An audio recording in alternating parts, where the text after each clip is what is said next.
안녕하세요. 60대의 아들 셋을 둔 엄마입니다. 제 배 아파 낳은 자식도 아니고 늙음하게 새로 생긴 가족이긴 하지만 이렇게 저를 소개할 일이 생기면 어디 가서 자랑스럽게 아들 셋을 둔 엄마라고 소개할 정도로 소중한 가족이라 생각했는데 지난 명절에 결국 나 혼자만 안달복달 가족 행세를 하고 있었구나 하는 괘씸한 일이 있었거든요. 답답하고 괘씸한 마음 어디다 털어놓을 곳이 없어 이곳을 찾게 됐어요. 결국 늙어서 서러운 일 안 당하려면 돈이라도 쥐고 있어야 하는 건가 싶기도 하고요.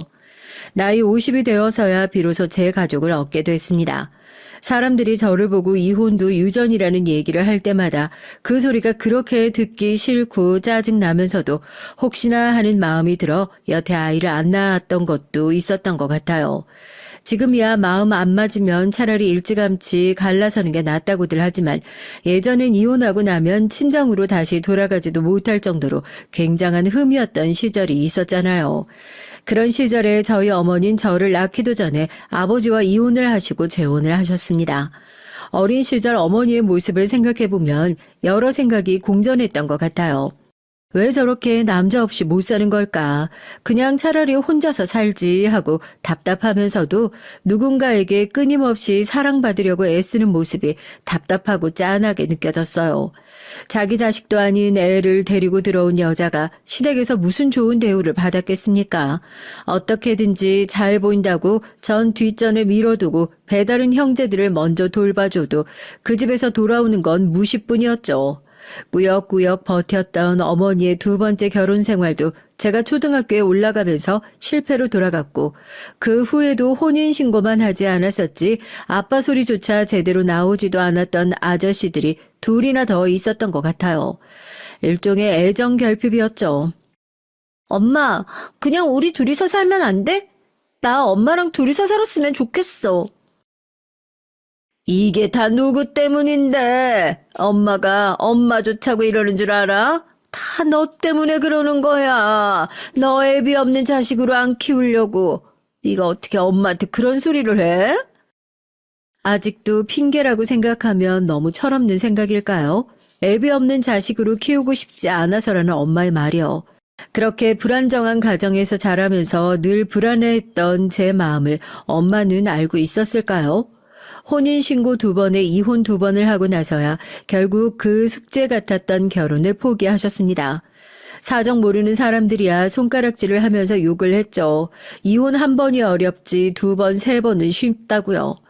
엄마의 결혼 실패 끝에 남은 건 상처밖에 없었습니다. 평범하게 결혼을 하고 자식을 낳고 가정을 이루고 사는 사람들은 지천에 널렸는데 그 쉬운 일이 왜 그렇게도 어려웠는지 참 기가 막히더라고요. 저도 처음엔 결혼 같은 거 안 하려고 그랬어요. 살다가 이혼을 하는 게 무서워서요. 내 결혼은 실패했으니 자식 결혼이라도 성공시켜야겠다는 엄만 제가 성인이 된 이후로 선자리에 미친 듯이 집착을 하더라고요. 대학을 졸업하고 잘 나가는 직장은 아니었지만 내 밥벌이 하고 난 이후로부터 주말마다 선자리를 어찌나 잡아대던지 선자리 나가기 싫어서 별의별 핑계를 다 대면서 도망을 다녔습니다.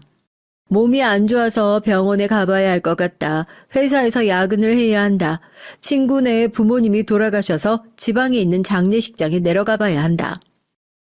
엄마가 어떻게 잡은 선자리인데 네 조건에 어디 가서 이런 남자 절대 못 만나. 나이가 좀 많아서 그렇지 돈도 잘 벌고 사업하는 남잔데 시부모님도 전부 다 교회 다니신단다.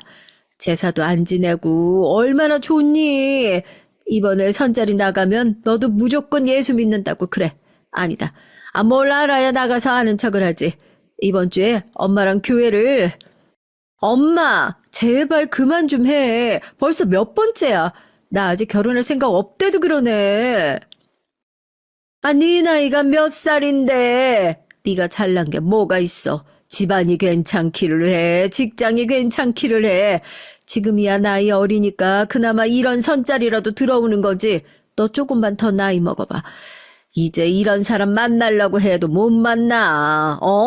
애가 왜 이렇게 철딱서니가 없냐? 제가 엄마라면 본인이 결혼 때문에 평생을 그 고생을 했으니 하나밖에 없는 딸 고생시키기 싫어서라도 넌 엄마처럼 살지 말아라. 차라리 결혼을 하지 말라고 뜯어 말렸으면 100번을 더 뜯어 말렸을 것 같은데. 아니요. 오히려 그 반대였다니까요. 20대 후반 넘어가면 여자 나이 똥값이라느니 선자리에 나갈 때마다 네가 어디 가서 이 정도 조건의 남자 못 만나니까 잡아뜨려서라도 결혼을 해야 된다느니. 그렇다고 선자리에 나온 남자들이 괜찮았으면 또 몰라요. 나이 차이가 한참 나는 건 물론이고 정말 배경과 조건만 따져가지고 어디서 이렇게 저질스러운 사람들만 골라가지고 데리고 오는 건지. 한번 맞선 자리에 나갔다 들어오면 엄마에 대한 원망만 커져가는 겁니다.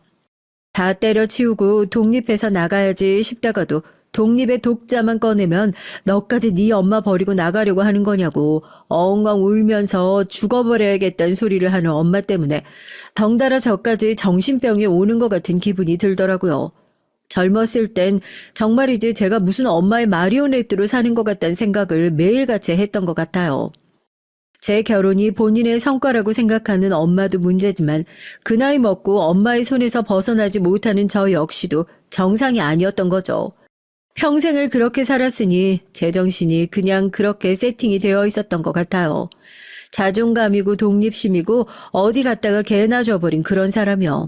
네, 결국 그렇게 목줄 묶여 질질 끌려다니면서 나갔던 선자리에서 개중에 제일 괜찮았던 6살 위의 사업가에게 시집을 가게 됐습니다. 상견례장이며 결혼식장이며 신부보다 신부 측 엄마가 더 활짝 웃는 결혼식은 아마 제 결혼식이 유일무이했을 거예요. 남편은 엄청나게 가부장적인 사람이었어요. 시댁도 마찬가지였고요. 엄마는 본인 덕에 이제 너도 사모님 소리 들으면서 살게 됐다면서 넌 엄마한테 평생을 감사하는 마음으로 살아야 한다고 했지만 사랑과 존중이라곤 하나도 없이 했던 결혼이 어떻게 마냥 행복하기만 했겠어요. 그야말로 의례의 결혼 생활이었죠. 믿기지 않으시겠지만 시집가서 시댁 생활 시작하고 난 이후론 말도 안 되는 시집살이들을 10년 가까이 하고 지냈습니다. 밖에선 젠틀하다고 소문난 시댁 식구들, 요즘 TV에 나오는 그 뭐냐, 사이코패스요. 완전 사이코패스나 다름없는 사람이었습니다. 시누이들 속옷 손빨래 시키는 건 기본이고요. 일 때문에 남편이 새벽 2시에 들어오든지 3시에 들어오든지 남편이 들어오기 전까진 절대 잠도 못 자게 했어요. 술이 떡이 돼서 들어오는 남편을 기다리다가 소파에서 까무락 잠이 든 모습을 새벽 일찌감치 일어난 시어머니가 보시기라도 한 날엔 어디 남편이 밤늦게까지 일을 하는데 마누란 팔자 좋게 퍼질러 자고 있냐면서 불호령이 떨어지는 건 물론이고 다음날 아침에 가족들 다 모여서 하하호호 웃으면서 아침 식사하고 있는데 옆에서 팔이 후들거릴 때까지 벌을 서고 있으라며 팔을 들고 서 있게 하는 수치스러운 일도 있었습니다. 지금 생각하니까 그런 미친 집구석을 왜 버티고 있었는지 저도 어지간한 제정신이 아니었나 싶네요. 엄마, 나 도저히 못 견디겠어. 시댁 식구들도 남편들도 다 제정신이 아니야. 이러다가 진짜 죽을 것 같아. 다들 그러고 살아. 왜 너 혼자만 그렇게 유난이야. 너도 엄마 꼴 나고 싶어? 버텨. 어떻게든지 버텨야지. 죽어도 그 집에서 죽어. 시집가면 원래 그 집안에 뼈를 묻을 각오를 해야지. 내 편이 되어줬으면 하는 엄마도 마찬가지였습니다. 기댈 수조차 없었던 친정, 사람이 아닌 종 취급을 했었던 시댁, 그런 상황에서 자식을 낳고 싶다는 생각도 들지 않았고 남편과 무슨 애정이 있었겠어요. 매일같이 밖으로 나도는 남편과 부부관계는 전무했죠. 그 미친 집구석 사람들이 애까지 안 들어서는 며느리를 또 얼마나 갈궈댔겠습니까? 한 해가 지나갈수록 살이 쭉쭉 빠지기만 하더라고요. 이혼을 하기 직전엔 거의 10kg가 넘게 빠져서 얼굴이 푹 패여 보일 정도였으니까요. 허수아비 같은 마누라 두고 늙은 남편이 사업 핑계로 밖에서 여자까지 만나고 돌아다니는 것을 알게 됐을 때 제 분노가 그야말로 극에 달해 있었습니다. 요리를 배운다는 핑계로 밖에 나가면서 정신과를 다니고 이혼 전문 변호사를 만나러 다녔어요. 조언은 한결같았죠. 제가 먼저 마음을 먹어야 한다고요. 친정에서 버림받을까봐, 이혼하면 어떻게 될까봐 걱정하지 말고 내가 결단을 내려야 한다고요. 그 결단은 생각보다 쉽게 내려졌습니다. 시할아버지 제삿날이었어요. 제사상까지 다 차려놨는데 전화 한 통을 받게 됐습니다. 엄마가 쓰러지셨대요. 요즘 들어 몸이 계속 안 좋으신 건지 벌써 쓰러져서 병원에 갔다는 얘기만 2번째라 마음이 다급해지더라고요. 제사상도 다 차려놨겠다 시어머니께 말씀드렸죠. 친정엄마가 쓰러지셔서 병원에 실려가셨다고. 제가 지금 급하게 병원에 가봐야 할 것 같다고요. 눈을 동그랗게 뜨시고 놀라시더라고요. 그래도 그 집에서 종처럼 일한 게 몇 년인데 하다못해 종한테도 그런 대접은 안 하겠어요. 인간이라면요. 전화해서 택시라도 불러주겠다 했는데 대뜸 저한테 그러는 거예요. 제사 끝나고 상은 누가 차리냐고요. 순간 말문이 턱 막히고 기가 막혀서 네 하고 되물었어요. 아, 이제 가는 기도 먹었냐? 제사상만 차려놓으면 다야. 아, 다른 날도 아니고 제삿날 가기는 어딜 가? 병원으로 갔으면 알아서 잘 치료받겠지. 네가 거길 가서 뭘 안다고? 너 가고 나면 제사 끝나고 우리 식구들 밥 먹은 상은 누가 차리라는 거야? 내가 차리라는 거야? 이게 이제 몇 년 일 좀 했다고 아주 빠져가지고 시끄럽고 빨리 가서 술이나 내와. 친정에서 버림받을까봐 이혼하면 어떻게 될까봐 걱정하지 말고 결단은 내가 내려야 한다던 의사 선생님과 변호사의 말이 머리를 스쳐 지나가대요. 사람이 너무 열받으니까 머릿속이 오히려 차분해지더라고요. 고래고래 삿대질을 하면서 소리를 지르는 시어머니의 얼굴을 보는데 몸속에 있는 피가 싹하니 빠져나가는 기분이 들더라고요. 대답도 안 하고 주방으로 들어가서 주전자에 따뜻하게 데워놓은 정종을 들고 나왔습니다. 그리고 시댁 친척들 다 보는 자리에서 시어머니 머리 위로 그거 싹 다 부어버렸어요. 으아 하고 소리를 지르는데 한 방울도 남김없이 머리 위에 탈탈 붓고 주전자를 벽에다 쾅 하고 집어 던졌죠. 그때 완전 미친 사람 같아 보였는지 아무도 절 뜯어 말릴 생각도 못하더라고요. 그 지랄 맞던 시어머니조차도요. 진짜 온몸이 미친 듯이 덜덜 떨리는데 제가 손에 힘 딱 주고 시어머니 따귀를 그대로 올려붙였습니다. 짝소리가 나고 시어머니가 나가 떨어지니까 그제서야 친척 어른들이 다 달라붙어서 저를 뜯어 말리더라고요. 가슴속에 응어리 친 게 뭐 터진 것처럼 발버둥을 치고 저한테 달라붙어 있는 사람들 다 떼어내고 그 자리에서 막 소리를 질렀어요. 야, 똑똑히 들어. 나 네 아들이랑 이혼할 거야. 내가 이 집 구석에서 당한 거 평생 저주하고 원망하면서 살 거야. 너 편안하게 살고 싶으면 꼭 나보다 먼저 죽어. 알겠어? 내가 먼저 죽으면 귀신이 돼서 너랑 네 아들, 이 집안 식구들, 네 딸, 네 손주, 네 손주의 자식들까지 평생 쫓아다니면서 괴롭힐 테니까. 앞으로 나 건드리면 가만 안 둬. 알겠어? 알겠냐고! 진짜 미친 사람처럼 소리를 버럭버럭 지르니까 매일 저를 그렇게 갈구던 시어머니가 아무런 말도 못하고 바닥에 주저앉아 자기 뺨만 부여잡고 덜덜덜 떨면서 저를 쳐다보더라고요. 자리에서 꼼짝도 못하는 남편 놈 멱살 잡고 너도 살고 싶으면 조용히 이혼하라고. 그리고 그 집 그대로 나왔습니다. 택시 잡아 타고 병원으로 가는데 눈물이 펑펑 나오더라고요. 이렇게 소리 내서 울어본 게 언젠지 기억도 안 나요. 택시 기사님이 제가 우는 모습을 보고 뭐 엄청나게 사연이 있는 여자인가 보다 싶었는지 휴지를 한 뭉치 건네주시더라고요.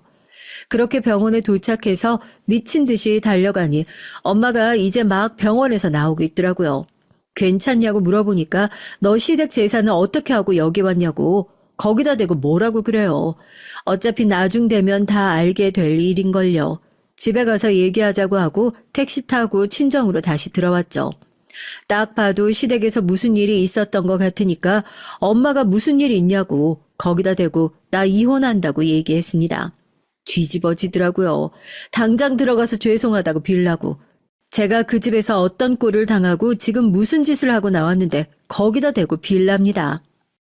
나 시어머니 딱이 날리고 왔어. 내가 빈다고 거기서 받아줄 것 같아? 나 그 집에서 살면서 정신과 다녔어. 우울증이라고 하더라. 지금 당장 창문 열고 뛰어내려도 안 이상하대. 엄만 엄마 딸이 그런데도 거기 다시 들어갔으면 좋겠어? 지금 그런 소리가 나와? 왜 그렇게 멍청한 짓을 해? 너 진짜 제정신이야? 내가 너 그 집에 어떻게 시집을 보냈는데 너는 네 복을 그렇게 팔로 걷어차고 나와. 네 팔자를 왜 네가 꼬냔 말이다. 너 진짜 엄마처럼 살고 싶어서 작정을 한 거야? 아이고 못 살아. 지금 당장이라도 들어가서 빌어. 뺨을 쳤든 뭘 했든 들어가서 일단 잘못했다고 무조건 손이 발이 되도록 빌란 말이야. 아니다. 내가 들어가서 사과를 해야지. 네가 정신이 나갔었다고. 머리가 좀 아프다고 그러면 될 거 아니냐. 너 지금 당장 정신과 가서 진단서 끊어와. 정상이 아니라고 하면 사돈도 이해해 주시겠지. 내가 지금 당장 사돈한테 전화를.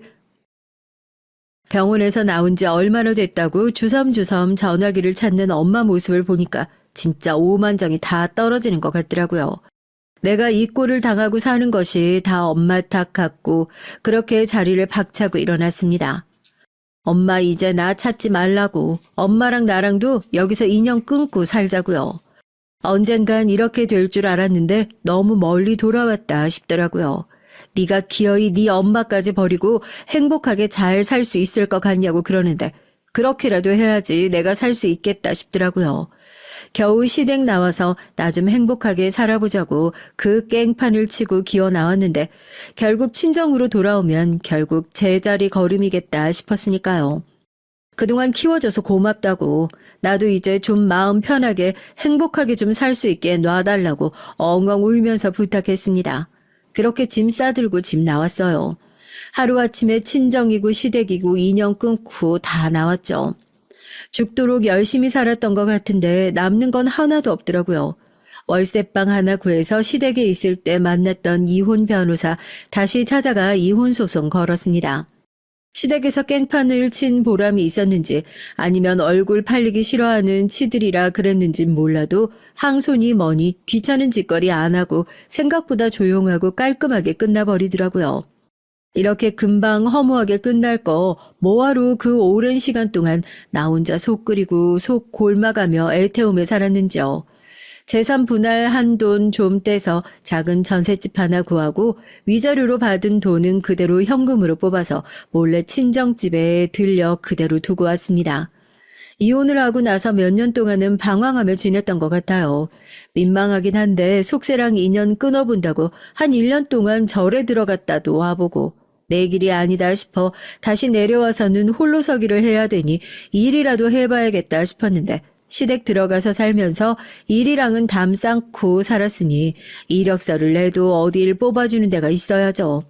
당장 먹고 살 돈 없고 사는데 여유가 없었던 건 아니지만 그래도 몸이라도 바쁘게 움직여야 쓸데없는 생각을 안 할 것 같아서 택배 상차 일도 해보고 우유 배달 일도 해보고 마트 판촉 일이며 불러주는 데라면 어디든 가서 일을 했던 것 같습니다. 실수도 많이 하고 저보다 한참 나이 어린 사람한테 혼도 나는데 그래도 즐겁더라고요. 적어도 왜 혼나는지는 알잖아요. 그래도 묵묵하게 일 잘한다고 인정도 받고요. 그렇게 몇 년이 흐르고 몇 번 직장을 옮기고 나서 남들은 다 은퇴 준비할 시기 아름아름 소개를 받아서 조그만 회사에서 계약직으로 비품 관리를 하는 총무 일을 맡아서 하게 됐습니다. 매일 출근할 곳이 생겼다는 것만으로도 인생이 달라진 것 같았어요. 선생님, 혹시 저녁에 저 대신 문단속만 좀 해주시면 안 될까요? 제가 저녁에 갑자기 아기 때문에 집에 가봐야 할 것 같아서 부탁 좀 드릴게요. 아유, 아기 때문이라는데 얼른 가봐요. 문단속이 뭐 어렵다고. 내가 할게요. 사람의 욕심이 끝이 없다고요. 남들 사는 것만큼 평범하게 출퇴근하며 조용하게만 지냈으면 좋겠다 싶었는데 막상 또 그렇게 지내면서 주변 돌아보니 제 나이 또래 사람들 다 평범하게 가정 꾸리고 자녀 돌보면서 행복하게 지내는 모습이 그렇게 부러워 보일 수가 없었습니다. 점심시간에 밥 먹으면서도 자식 얘기, 애들 대학 등록금이 왜 그렇게 비싼지 모르겠다. 사달라는 게 뭐가 그렇게 많은지 모르겠다. 애 하나 키우는데 등골이 휜다. 얘기를 하는 사람들이 제 눈치를 보면서 애 없는 게 축복이랍니다. 이 꼴 저 꼴 안 봐도 되니까 차라리 마음 편하고 좋다고요. 요즘 사람들은 딩크니 뭐니 일부러 애 안 낳고 살기도 한다고요. 아이도 그렇습니까 하면서 하하 웃긴 하지만 속으로는 얼마나 부러운지 몰라요. 나도 살면서 그런 고민 한번 해보면 얼마나 좋을까 하고요. 그때 내가 멀쩡한 사람 만나서 시집만 잘 갔어도 나도 이 사람들처럼 애들 키우는데 뭐가 힘드니 어쩌니 이 사람들이랑 똑같은 고민하면서 평범하게 지냈을 텐데 하고요. 풀 죽어있는 제게 회사 동료가 취미라도 가져보라고 그러더라고요. 선생님, 혼자 계시지 말고 요즘엔 동네에서 비슷한 나이 또래끼리 자전거도 타고 등산도 하고 동호회 같은 것도 많이 한다고 하더라고요. 그런데 한번 나가보시죠. 안 그래도 운동 나가보실까 하셨잖아요. 주말에 집에만 계시지 말고 그런데 나가보시면 좋을 것 같은데. 나이 먹어 그런데 나가 뭐 할 거냐 하니까 아니라고. 요즘에 제 나이는 나이 먹은 것도 아니라고 친절하게 이것저것 알려주더라고요. 마음이 헛헛하기도 하고 마침 운동 생각도 있어서 그러면 평소에 산 타는 걸 좋아했으니까 사람들이랑 등산이나 같이 나가볼까 하고 그렇게 등산 동호회를 나가게 됐어요. 일하면서 여러 사람들 만나보긴 했지만 외향적인 사람들 모여있는 자리에 나간 건 그게 처음이었으니 구석에서 쭈뼛거리고 있는데 오늘 처음 나온 거냐고 친절하게 누가 말을 걸어주더라고요. 그게 지금 2년이 된 남편이었습니다. 다들 성큼성큼 앞질러 가는데 운동이 서툴러 뒤처지는 저와 발을 맞춰서 걸어준 덕분에 같이 산을 타면서 이런저런 얘기를 자연스럽게 하다 보니까 어색할 줄 알았던 산행이 즐겁더라고요. 자기도 아내와 사별한 지 몇 년 되고 셋 있는 아들도 다 결혼시켜 놓고 나니까 연락도 뜸하고 마음이 허전해서 여기 나와 사람들 만나기 시작했다면서요. 그래도 아들들이 있으니까 북적거려 좋겠다고 전 그런 무뚝뚝한 자식도 가족도 없다 제 얘기를 털어놨습니다. 처음엔 그저 오늘 한번 보고 말 사이다 생각하고 했던 얘기였죠. 안 죽고 여태 잘 살아있는 것이 용하네요. 고생하셨습니다. 어디다가 말도 못하고 얼마나 힘들었을 거야 그래. 기댈 데도 없고 속만 끓였을 거 아니에요. 속이 다 썩어 문드러졌을 거 아니야. 내가 그렇게 힘들어봐서 그 심정 다 이해해요. 누구한테 말을 한다고 나아질 것 같지도 않지만 그렇다고 나 혼자 들고 있기엔 또 너무 무겁고 말할 것도 없고 얼마나 힘들었을 거야. 짜내라. 제가 언제 살면서 그런 얘기를 들어보겠어요. 갱년기가 왔나 괜히 눈물이 찔끔 나오더라고요. 손수건으로 땀 닦는 척 하면서 괜히 눈시울을 닦아내고 있으니까 서툴게 등을 두들기는데 그게 참 고마웠죠. 짧게 끝날 줄 알았던 인연은 산행이 끝나고 나서도 이어졌습니다. 나이 먹어서 이런 소리를 하는 게 주책 맞고 속 없는 소리라는 것도 알지만 왜 이런 인연을 이제야 만났나. 이 사람이랑 젊었을 적 만났으면 얼마나 좋았을까. 이렇게 괜찮고 좋은 사람을 진작에 만났더라면 그러면 나도 꽤 괜찮은 가정을 이루고 살았을 수도 있었을 텐데 후회스럽더라고요. 마음이 서로 외로운 사람들끼리 나이 먹고 만나 많은 의지가 됐습니다. 말도 잘 통하고 살면서 여지껏 받아본 적 없는 배려를 받아봐서 그게 참 신기하고 좋기도 하고요. 난 당신만 괜찮다고 하면 늦긴 했지만 제대로 혼인신고하고 같이 살았으면 좋겠어.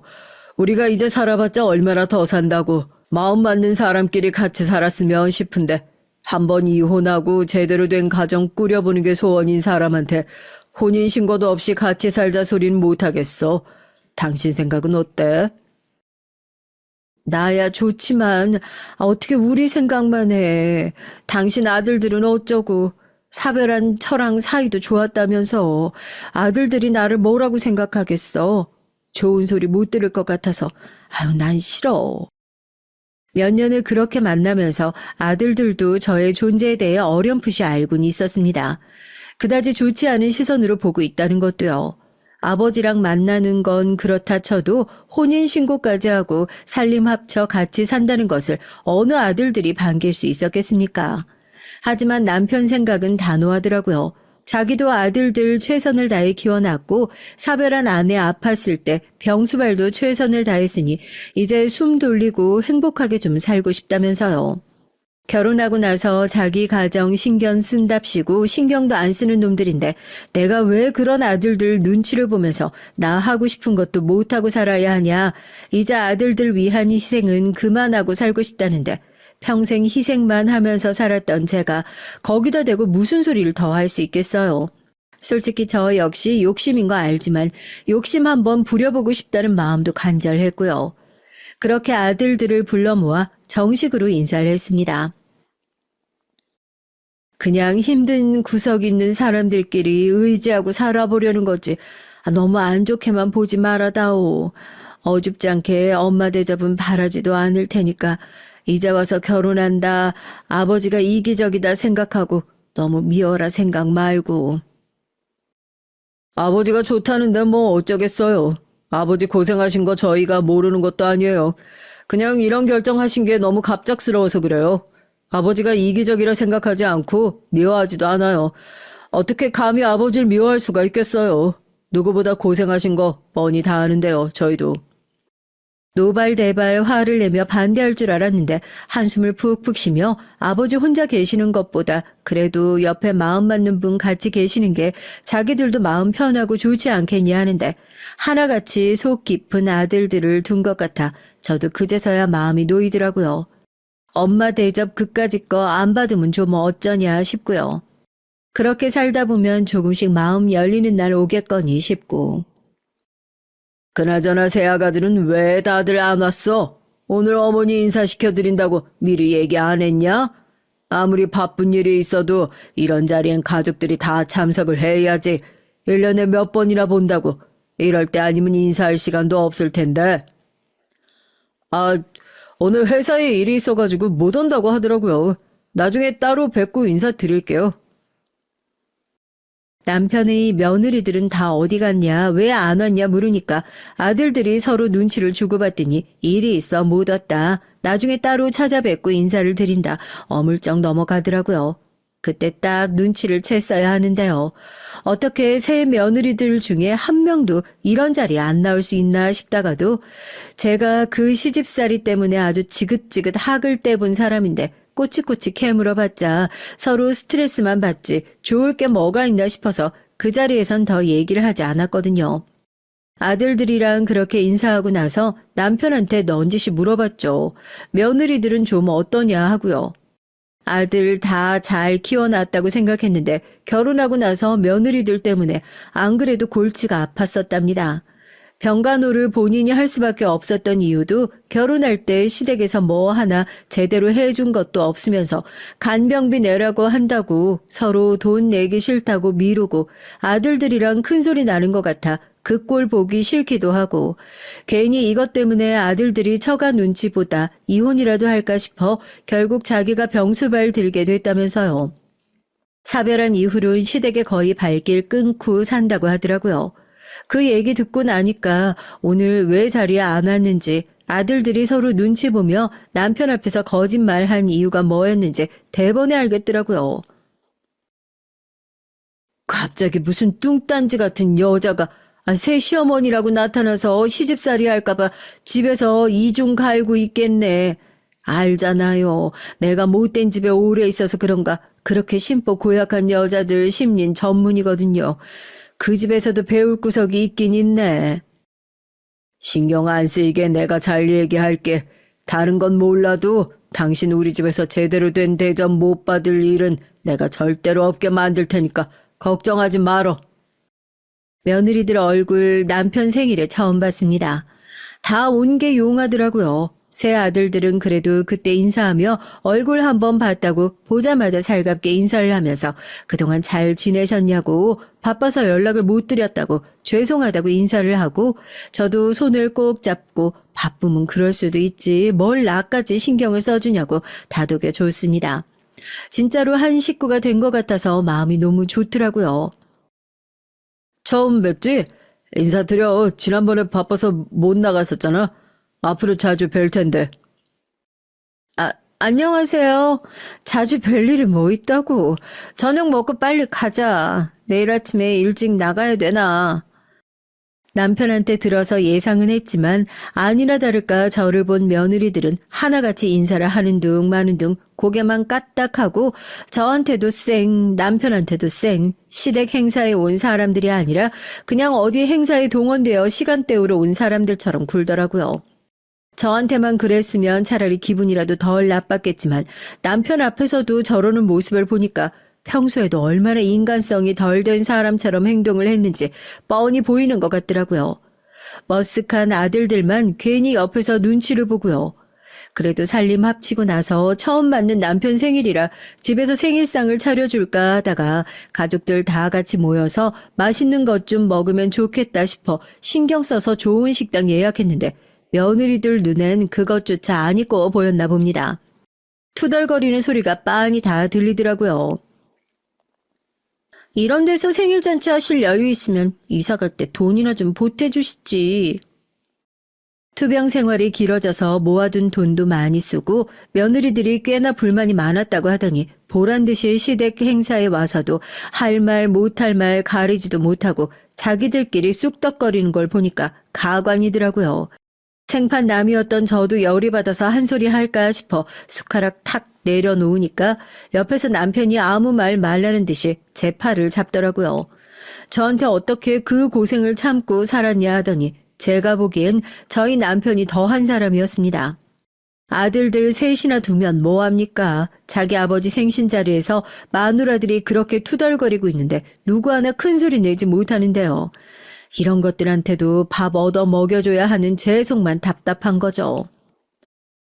올 추석에는 다들 어떡할 거니? 연휴도 긴데 당일에는 각자 친정 가도 올해는 미리 와서 아버지 얼굴도 잠깐 뵙고 가고 하지. 음식 장만이랑 넉넉하게 해놓을 테니까 좀 싸가기도 하고 평소에 눈도장이라도 잘 찍고 다니고 해야 힘들 때 보태달란 소리도 양심껏 할 수 있지. 안 그러니? 하도 투덜거리는 게 기분 나빠서 저도 결국 한 소리를 했어요. 못된 시어머니 노릇 안 하려고 해도 도저히 참을 수가 있어야죠. 그래도 듣고 배운 게 있어서 그런지 기분 나쁘게 비꼬는 건 아주 그냥 술술 나오더라고요. 막내 며느리가 투덜거렸던 소리를 그대로 들려주니까 자기도 뜨끔했는지 밥을 먹다가 움찔해서는 제 눈을 쓱 피하더라고요. 누구 하나 속 시원하게 온다는 소리가 없길래 들어오고 나서 제대로 인사도 못했으니까 인사도 할 겸 명절에는 좀 일찌감치 와라. 그런 줄 알고 있으마 하고 못을 딱 박아버렸어요. 식사 끝나고 나서 남편이 이럴 땐 자기가 자식들 참 잘못 키운 것 같다고 저 붙들고 신세 한탄을 하더라고요. 제가 그랬죠. 당신 자식 잘못 키운 거 맞다고. 자기 아버지가 그런 소리를 듣고 있는데 어느 한 놈도 나서서 뭐라고 하는 놈이 없냐고. 버르장머리 고쳐주고 싶어서 내가 일부러 트집 좀 잡았다고요. 자기들은 시집 올 때 뭐 금은보화라도 들고 왔대. 시댁에 돈 맡겨놓은 것도 아니면서 뭐 그렇게 돈독이 올라가지고 돈돈거려. 하여튼 두고 봐. 이번 추석에도 그렇게 싸가지 없게 굴었다가는 내가 아주 본때를 보여줄 테니까. 남편 성격에 어지간히도 참고 있었겠다 싶어서 저도 추석 날만 벼르고 있었습니다.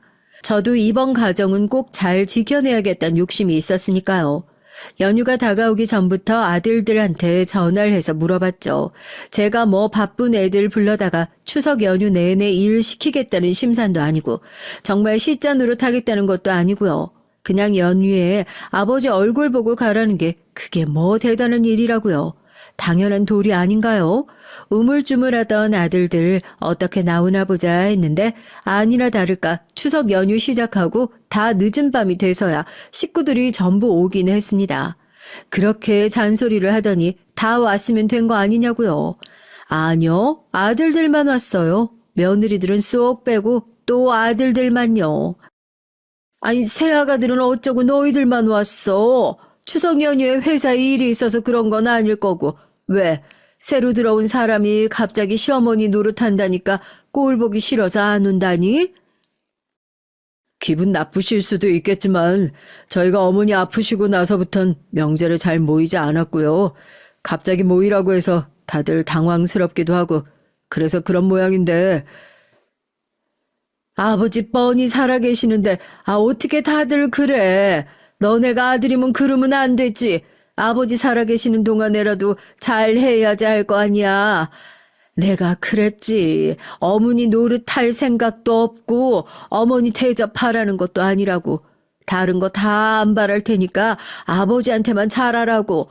뻔히 아버지 생신에 자기 와이프가 대놓고 아버지 들으라는 듯이 그런 얘기를 하는데 어떻게 한 놈도 나서서 뭐라고 하는 것들이 없어? 갑자기 모이라고 해서 당황스러우면 남편 보내서 이렇게 말 전하는 게 맞아?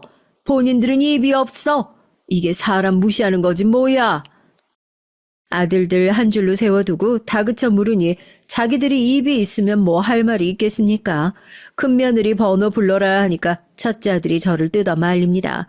자기 정말 이혼당할지도 모른다고요. 고작 이런 걸로 이혼할까 전전긍긍하고 사는 거면 이혼하는 게 맞다니까 아무 소리도 못하죠. 아무 소리 말고 방에 들어가 있으라고 큰며느리 번호 받아 그 자리에서 전화 걸었습니다. 직접 통화해보니까 기고만장에 하늘을 찌르더라고요. 큰아들이 저한테 이 얘기를 전한 건 몇 배는 더 순화시킨 거예요. 아버지 생신 때 같이 오라고 얘기했는데 어떻게 남편만 이렇게 딸랑 보낼 수가 있어?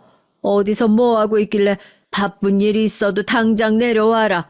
시댁이 어디 몇 시간 거리에 있는 것도 아니고 연휴 내내 있다 가라는 것도 아닌데 최소한 와서 시아버지한테 인사는 하고 가야지. 지금 이게 어른들한테 뭐하는 버르장머리야? 진짜 드라마 좀 많이 보셨나 본데 어디서 시어머니 흉내예요? 딱 보니까 재산도 쥐뿔 없어가지고 다 늙어서 아버님 보험금 좀 받았단 얘기 듣고 그거 갈라먹고 싶어서 들어온 거 뻔한 주제에 뭐가 잘났다고 사람한테 오라가라요? 재수없게 진짜. 아줌마 드라마를 보려면 제대로 봤어야지. 그런 시어머니 흉내 내려면 최소한 재벌의 제자는 따라가야 며느리들한테 큰소리 뻥뻥 칠 수 있는 거라고. 어디서 다 늙은 꽃뱀 주제에 훈수질이야? 아이고, 네가 진짜 간이 배 밖으로 나왔구나. 오냐, 내가 훈수질 제대로 하는데 내가 너부터 막내까지 니네 발로 이 집 구석 기어 들어오게 하면 너 그때는 어떻게 할래? 우리가 미쳤니? 우리가 우리 발로 그 집 구석에 기어 들어가면 그땐 우리 전부 다 아줌마 종년인데? 내가 오냐 잘 걸렸다. 너 그 약속 꼭 지켜라 하고 전화를 팍 끊어버렸어요. 방에 있던 남편과 아들들도 고성이 오가는 전화 소리에 깜짝 놀라 나와서 무슨 얘기를 한 거냐고 놀라서 물었죠. 제가 남편한테 그랬어요. 이번 추석에도 며느리들 싸가지 없게 굴면 본때를 보여준다고 하지 않았냐고요. 제가 방으로 들어가서 금고 속에 넣어둔 통장을 찾아 들었습니다. 전 남편과 이혼하고 재산 분할 받은 뒤로 이것저것 투자한답시고 돈을 계속 굴리고 있었거든요. 제가 그랬잖아요. 돈이 모자라서 땀 흘려가면서 일했던 건 아니라고요. 이 돈을 새로 맞이한 며느리들 버르장머리 고쳐주는 데 쓰게 될 줄은 꿈에도 몰랐지만 돈돈거리는 며느리들 쥐잡듯이 잡는 데는 이만한 몽둥이가 없겠다 싶더라고요. 다음날 아침 새벽부터 누가 문을 쾅쾅 두드리는 소리에 남편과 저 그리고 세 아들들이 모두 깜짝 놀라서 잠에서 깼습니다. 처음엔 뭐 어디 동네에 불이라도 난 줄 알았죠. 시계를 보니까 새벽 4시가 조금 넘어가는 시간이더라고요. 대체 이게 무슨 난린가 싶어서 벌떡 일어나 바깥을 확인하니까 머리가 산발이 된 새 며느리들이 대문을 두드리고 있었어요. 늦은 밤에 보낸 문자를 새벽이 돼서야 서로 확인한 모양이더라고요. 여보, 나왔어. 빨리 문 좀 열어줘. 아무도 문 열어주지 말아라. 꼭두 새벽부터 동네 시끄럽게 뭐하는 짓이야. 오라고 할 때는 콧배기도 안 비추고 있던 것들이 뭐가 잘났다고 새벽부터 여기가 어디라고 와. 어머님, 잠깐 문 좀 열어주세요. 밖이 너무 추워서 그래요. 전 진짜 어제 너무 바빠서 오늘 오려고 했어요. 형님이 오지 말자고 그랬는데 전 진짜 오려고 했었거든요. 저만 좀 들여보내주세요, 어머님. 야, 네가 나한테 가지 말자고 했잖아. 이게 어디서 구라를 치고 앉았어.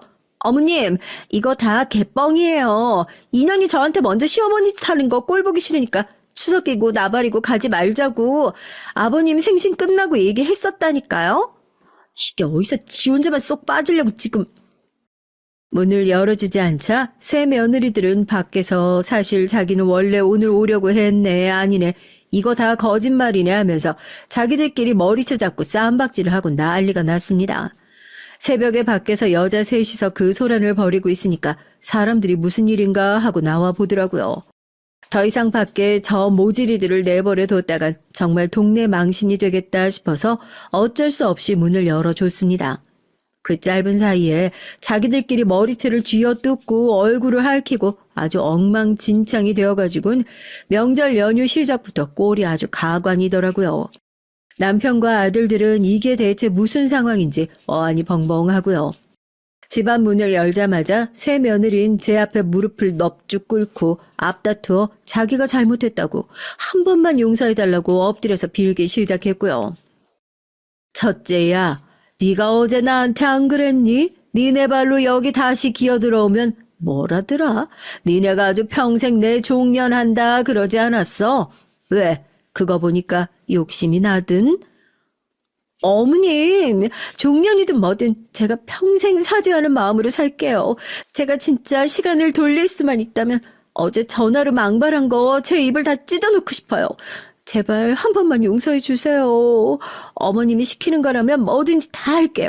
평생 어머님 옆에서 수발 들면서 살라고 하면 그러고 살게요. 네? 제발 저 한 번만 용서해 주세요. 아니 이게 다 무슨 소리야? 얘네가 단체로 약이라도 집어먹었나? 갑자기 왜 이러는 거야? 평생 종이라도 하겠다니? 그건 또 다 무슨 소리고? 저는 대답 대신 방으로 들어가 금고 안에서 통장 하나를 꺼내와 남편과 아들, 며느리 앞에 펼쳐 보였습니다. 어젯밤 사진을 찍어 며느리들에게 문자로 보냈던 바로 그 통장이요. 통장 안엔 100억 남짓한 돈이 찍혀 있었고요.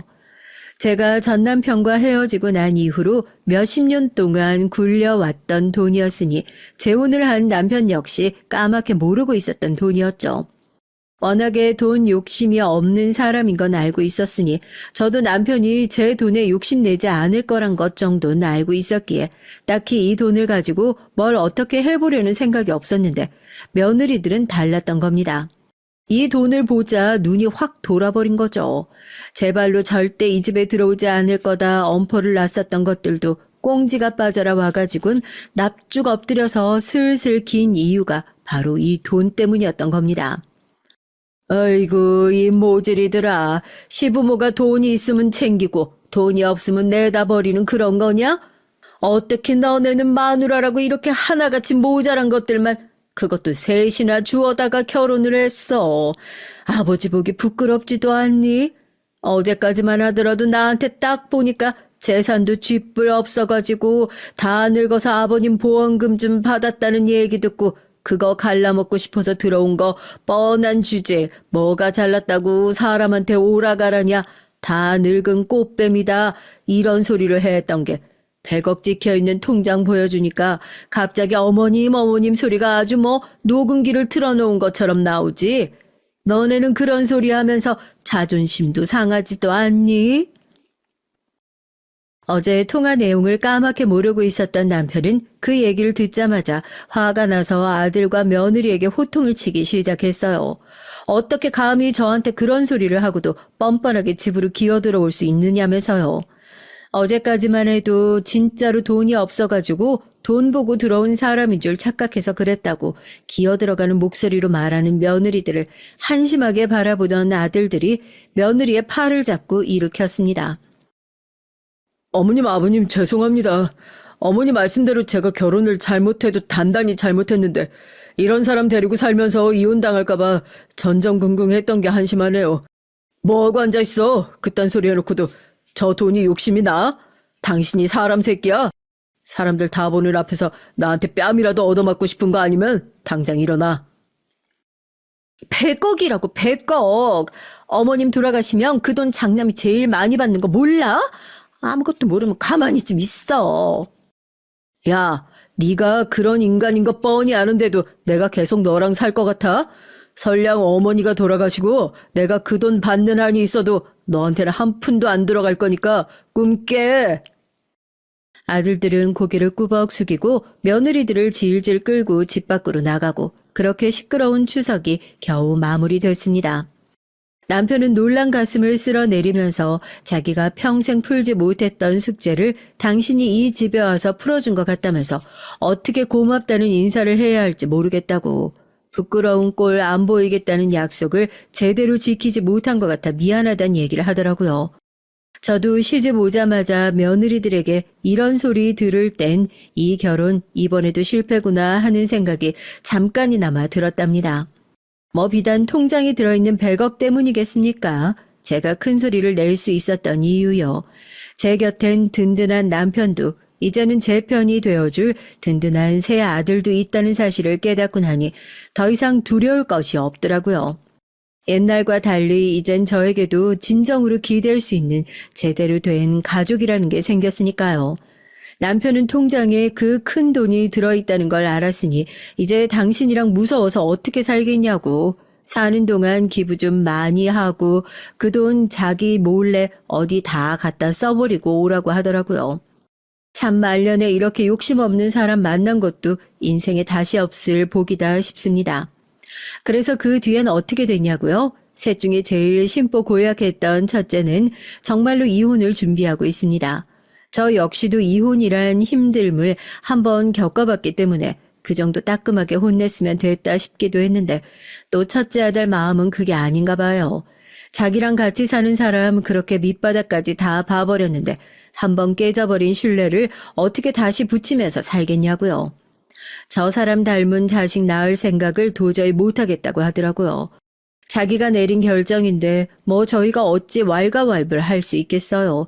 둘째네랑 셋째네도 집에 가서 죽어라 혼나고 얼마 전엔 아들이 따로 남편을 찾아와서 울면서 사과를 하더라고요. 그동안 아버지가 자기들 가정 지켜준답시고 눈치 보고 지냈던 거 알면서도 모른 척 했었다고, 너무 죄송하다고요. 한 명만 참으면 아무런 일도 일어나지 않을 거라고 생각했던 자기들이 너무 창피하고 비겁했다고, 이제 다신 그런 생각하지 않겠다고 한 번만 용서해달라며 울면서 진심으로 용서를 구하는데 마음 약한 남편이 용서해줬으니 저 역시 너그러운 마음으로 이제 가족들을 다 품고 살아주어야겠죠. 가족들의 모습이 많이 달라졌습니다. 남아있는 며느리들은 돈 때문인지 아들들 때문인진 몰라도 시댁 눈치란 걸 보기 시작했어요. 그래도 집안에 경조사가 있을 때마다 꼬박꼬박 남편한테 연락을 하고 인사를 하는 모습을 보면서 시집살이라는 거 잘만 시키면 그렇게 나쁘진 않은 것 같다는 조금은 위험한 생각을 종종 하기도 합니다. 그렇게라도 가족의 목소리를 듣고 자기 전까지 아들 얘기, 며느리 얘기 즐겁게 하는 남편의 모습을 보면서 과정이 좀 치졸하고 더럽긴 했지만 이런 식으로라도 억지로 가족을 화해시켜 다행이라는 생각도 들고요. 요즘 자식돌이 못하고 사는 사람 참 많죠. 저 역시도 그중 하나였고요. 자식돌이라는 게 뭐 크게 어려운 것도 없는데도 왜 세상이 그렇게 더 각박해지는지 모르겠습니다. 죽었는지 살았는지 연락 한번 해보고 좋은 거 보면 부모 생각 한 번 더 하고 적어도 평생을 자식 키우느라 희생만 했던 부모가 서러워지는 일 없도록 자식도 부모의 입장에서 한 번만 생각해 준다면 이런 일은 없을 텐데 하고 안타까운 마음이 들어서 이렇게 사연을 적게 됐습니다. 제 사연을 듣고 나도 자식된 도리를 다 하고 살진 못할 것 같은데 하고 뜨끔하시는 분이 있다면 이제서라도 늦지 않았으니 정말 더 늦기 전에 부모는 효도까지도 바라지 않으니 제발 기본적인 도리라도 하고 살았으면 합니다. 20대의 시간, 60대의 시간, 속도가 달라요. 내가 잘못했다 깨닫고 뉘우치고 후회할 때쯤 내 부모는 더 빠른 속도로 더 멀리 떠나버릴지도 모릅니다. 평생 평범한 가정을 꿈꾸면서 살아왔던 저 역시 이제 소원 성취했으니 늙음하게 어렵게 얻은 이 가정 소중하게 잘 지키면서 살아가 보렵니다. 여러분도 각자의 자리에서 평범하고 별거 없다고 생각하는 본인의 가정 충실하게 지키고 소중하게 생각하시면 좋겠습니다. 나에겐 아무것도 아닌 그 가족이 누군가가 평생 꿈꾸면서 살아왔던 그런 귀중한 가치일지도 모른다는 생각을 하면서 말입니다. 안녕하세요. 저는 30대 후반의 재혼녀입니다. 사람들은 제가 결혼을 2번 했다고 하면 고개를 절레절레 저으면서 걱정스럽게 쳐다보거나 불쌍한 눈을 하고 보기 마련이더라고요. 네, 사실 전 기구한 사연을 가진 여자인 건 틀림없어요. 하지만 여러분들이 저 같은 여자들을 보실 때 꼭 그런 눈을 하지는 말았으면 하는 것이 제 소원입니다. 전 딸 하나, 아들 하나가 있어요. 아들은 제 아들이 아니고요. 딸은 제가 낳은 딸이 맞습니다. 제가 이 채널을 알게 된 건 제 친정엄마를 통해서예요. 친정에 갔다가 제 친정엄마가 이 채널을 틀어주시고 수시로 들으시더라고요. 집안일을 하시거나 뜨개질을 하시면서도 심지어 꾸벅꾸벅 졸면서도 말이에요. 엄마 몰래 이 사연 채널을 끄기라도 하면 엄만 주무시다가도 벌떡 일어나서 이거 왜 껐냐면서 역정을 내시거든요. 그만큼 어르신들에겐 이 사연 채널이 재미있는 드라마와 같다는 걸 알게 됐습니다. 그러다 보니 저도 흥미가 생기더라고요. 제 나이 또래 주부님들의 사연도 그보다 더 오래되신 할머니, 할아버지 분들의 사연도 다 하나같이 나름대로 재미가 있더라고요. 하지만 제 사연은 그리 재밌지만은 않을지도 모릅니다. 아마 여러분은 제 얘기를 듣다가 화가 나시거나 열을 많이 받으실 수도 있는데요. 그럼에도 불구하고 제가 굳이 톡톡 사연에 편지를 보내게 된 계기인 제 2번째 남편의 만행 때문이었습니다. 전 2번째 남편을 고발하고 감옥에 보내버린 여자예요. 그리고 지금부터 제 남편의 몹쓸 행각에 대해 여러분들에게 고발하고자 합니다. 끝까지 잘 들어주시고 저에게 힘이 되는 댓글 하나씩 부탁드릴게요. 전 1980년대 중반에 태어났습니다. 이 세대의 특징은 대한민국이 경제 성장과 발전을 이룬 후여서 웬만큼 잘 사는 집들이 대부분이었다는 거죠. 저희 부모님 세대처럼 보릿고개를 겪지도 않았고 전후 세대도 아니니까요. 경제적 풍요도 누리고 텔레비전도 칼라로만 보았던 세대죠. 아시안게임이랑 서울 올림픽도 치렀고요. 그래서 그런지 어른들은 저희 세대의 참을성이 없다느니 배가 고파 본 적이 없다고들 아주 쉽게 말을 하십니다. 하지만 저희도 나름대로 IMF 경제 위기도 겪고 인플레이션에 허덕이기도 한 불쌍한 88만 원 세대이기도 해요. 어렸을 땐 나라가 부유했는지 몰라도 저희들이 사회에 나갔을 땐 사회도 그렇게 경제적으로 너무나도 각박했었던 기억이 나네요. 최저임금도 굉장히 적었고 실업자는 넘쳐나는 그런 시기였던 것 같습니다.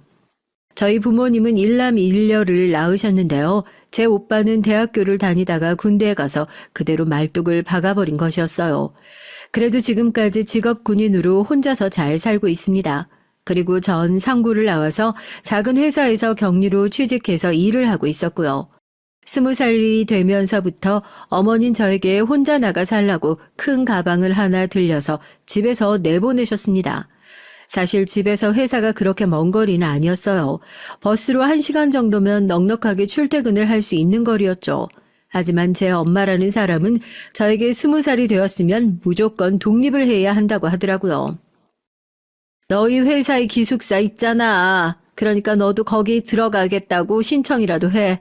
네 아빠가 돌아왔는데 방 2개짜리 집에서 어떻게 사니? 너한테 방 하나 주고 나면 나 그 인간하고 매일 얼굴 마주대고 살아야 되는데 나 그거 싫다. 죽어도 싫어 얘. 엄마, 기숙사는 정말 지방에서 올라온 회사 사람들만 들어갈 수 있어. 난 이 지역에 사는 사람인데 내가 왜 기숙사에 들어가? 다른 사람들이 날 욕할 거야. 충분히 출퇴근할 수 있는 거리에 사는데 왜 들어오냐고. 아, 네 오빠도 더 이상 집에 안 들어오는데 널 위해서 방 3개짜리 집에 살 수는 없잖아. 그럼 네 아빠가 사업 실패했는데 그래서 간방까지 갔다가 온 걸 뭐 어떡하니? 원망하려면 네 아빠를 원망해. 이 엄마는 이렇게밖에 할 수 없다. 그러니까 제발 기숙사가 안 되면 너 혼자서 자취라도 해줘. 방은 네가 돈 벌어서 얻고.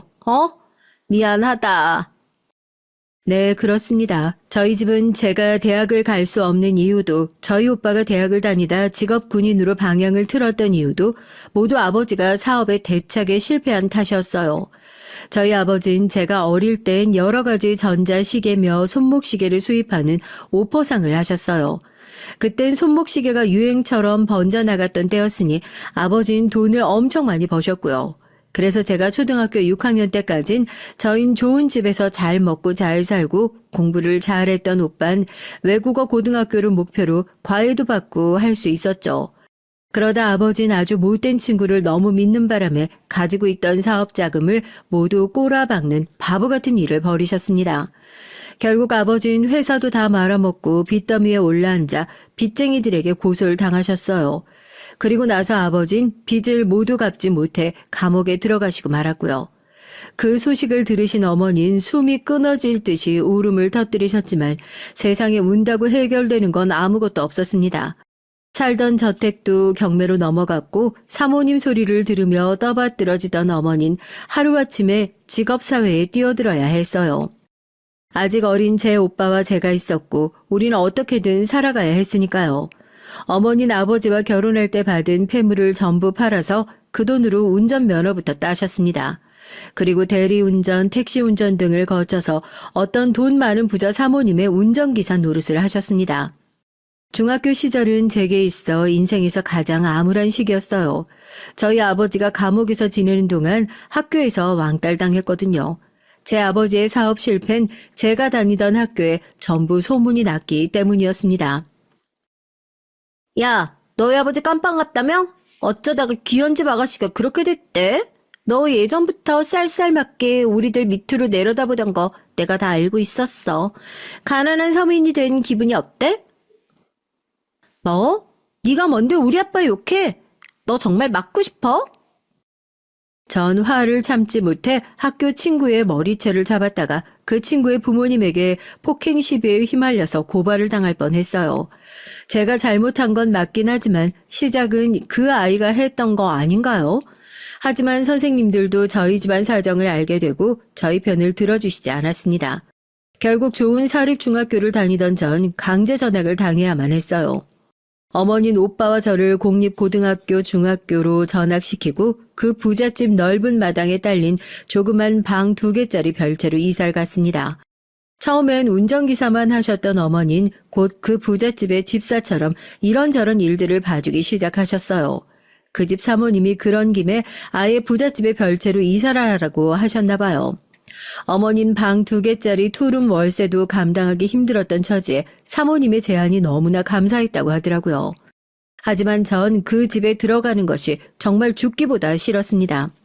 한참 예민한 사춘기 시절에 그 집엔 저와 같은 나이의 딸이 있었거든요. 그 집 딸은 저를 보자마자 저에게 온갖 종류의 갑질과 괴롭힘을 일삼았습니다. 제 방에서 가만히 앉아 저에게 물을 떠와라, 과자 사와라, 숙제 대신해라 등등 온갖 종류의 빵 셔틀도 시켰고요. 제가 말을 안 들으면 그녀는 어머니에게 말해서 우리 식구들을 집에서 쫓아내라고 말할 거라고 협박도 매일 일삼았습니다. 전 정말 죽고 싶을 만큼 그 시절이 싫었어요. 학교에선 반 아이들에게 왕따당하고 집에 와선 그 미친년에게 갑질을 당했으니 제가 무슨 낙으로 살아갈 수 있었겠어요. 전 어서 어른이 되어 이 집에서 벗어나고만 싶었습니다. 그래도 그 집에서 산 기간은 3년 정도밖에 안 됐어요. 다행히 제가 답답해서 미치기 전에 엄마는 그 부잣집의 운전기사를 그만두고 다시 투룸 전세를 얻으셨습니다. 그때 아버지가 감옥에서 모범수로 지내다가 특별 사면으로 나오셨거든요. 그 때문에 어머니는 군대 간 오빠에게 아예 직업 군인으로 말뚝박으라고 권유도 아닌 강요를 하시게 된 거였습니다. 오빠 역시 다시 학교에 돌아갈 수 있을 거라고는 생각도 안 했다면서 그 길로 바로 직업 군인으로 진로를 바꿨고요. 그리고 남은 건 저 한 명이었는데 어머니가 그 이후부터 계속 저에게 집을 나가라고 성화를 부리셨던 거였습니다. 하루도 안 빼놓고 집을 나가고 싶다고 생각하긴 했지만 제가 경제적으로 홀로 설 준비가 됐을 때 나가는 거와 그냥 쫓겨나듯이 나가는 건 다르잖아요.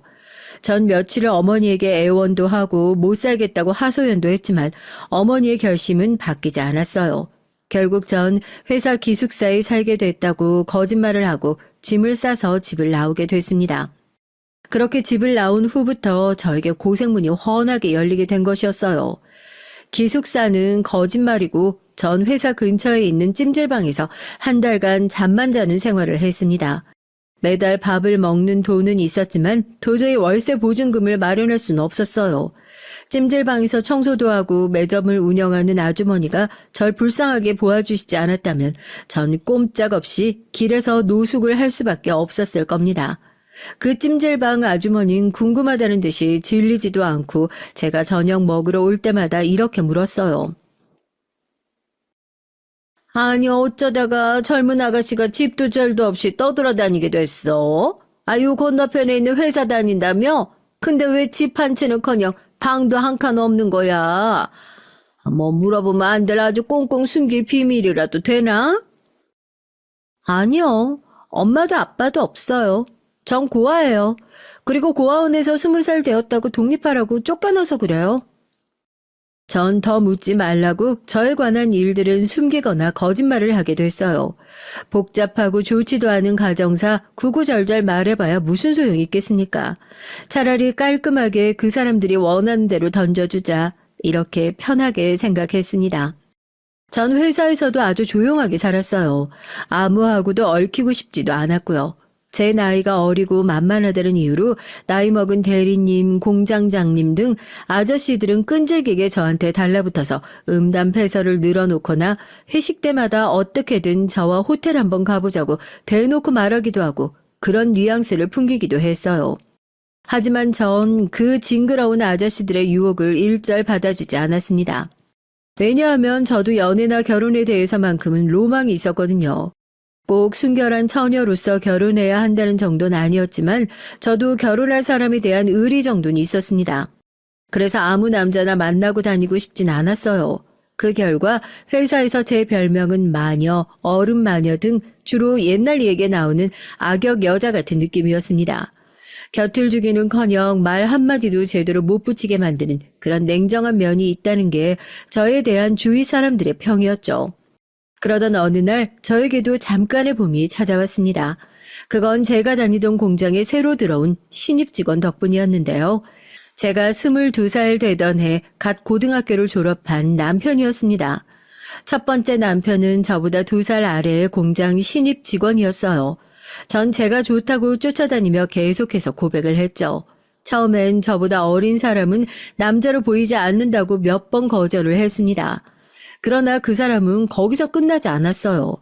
전 사무실에서 일을 하고 그 사람은 공장 라인에서 일하는 사람이라 우리가 마주칠 시간은 딱 점심시간과 퇴근하는 시간 정도였는데요. 그날은 11월 11일이었습니다.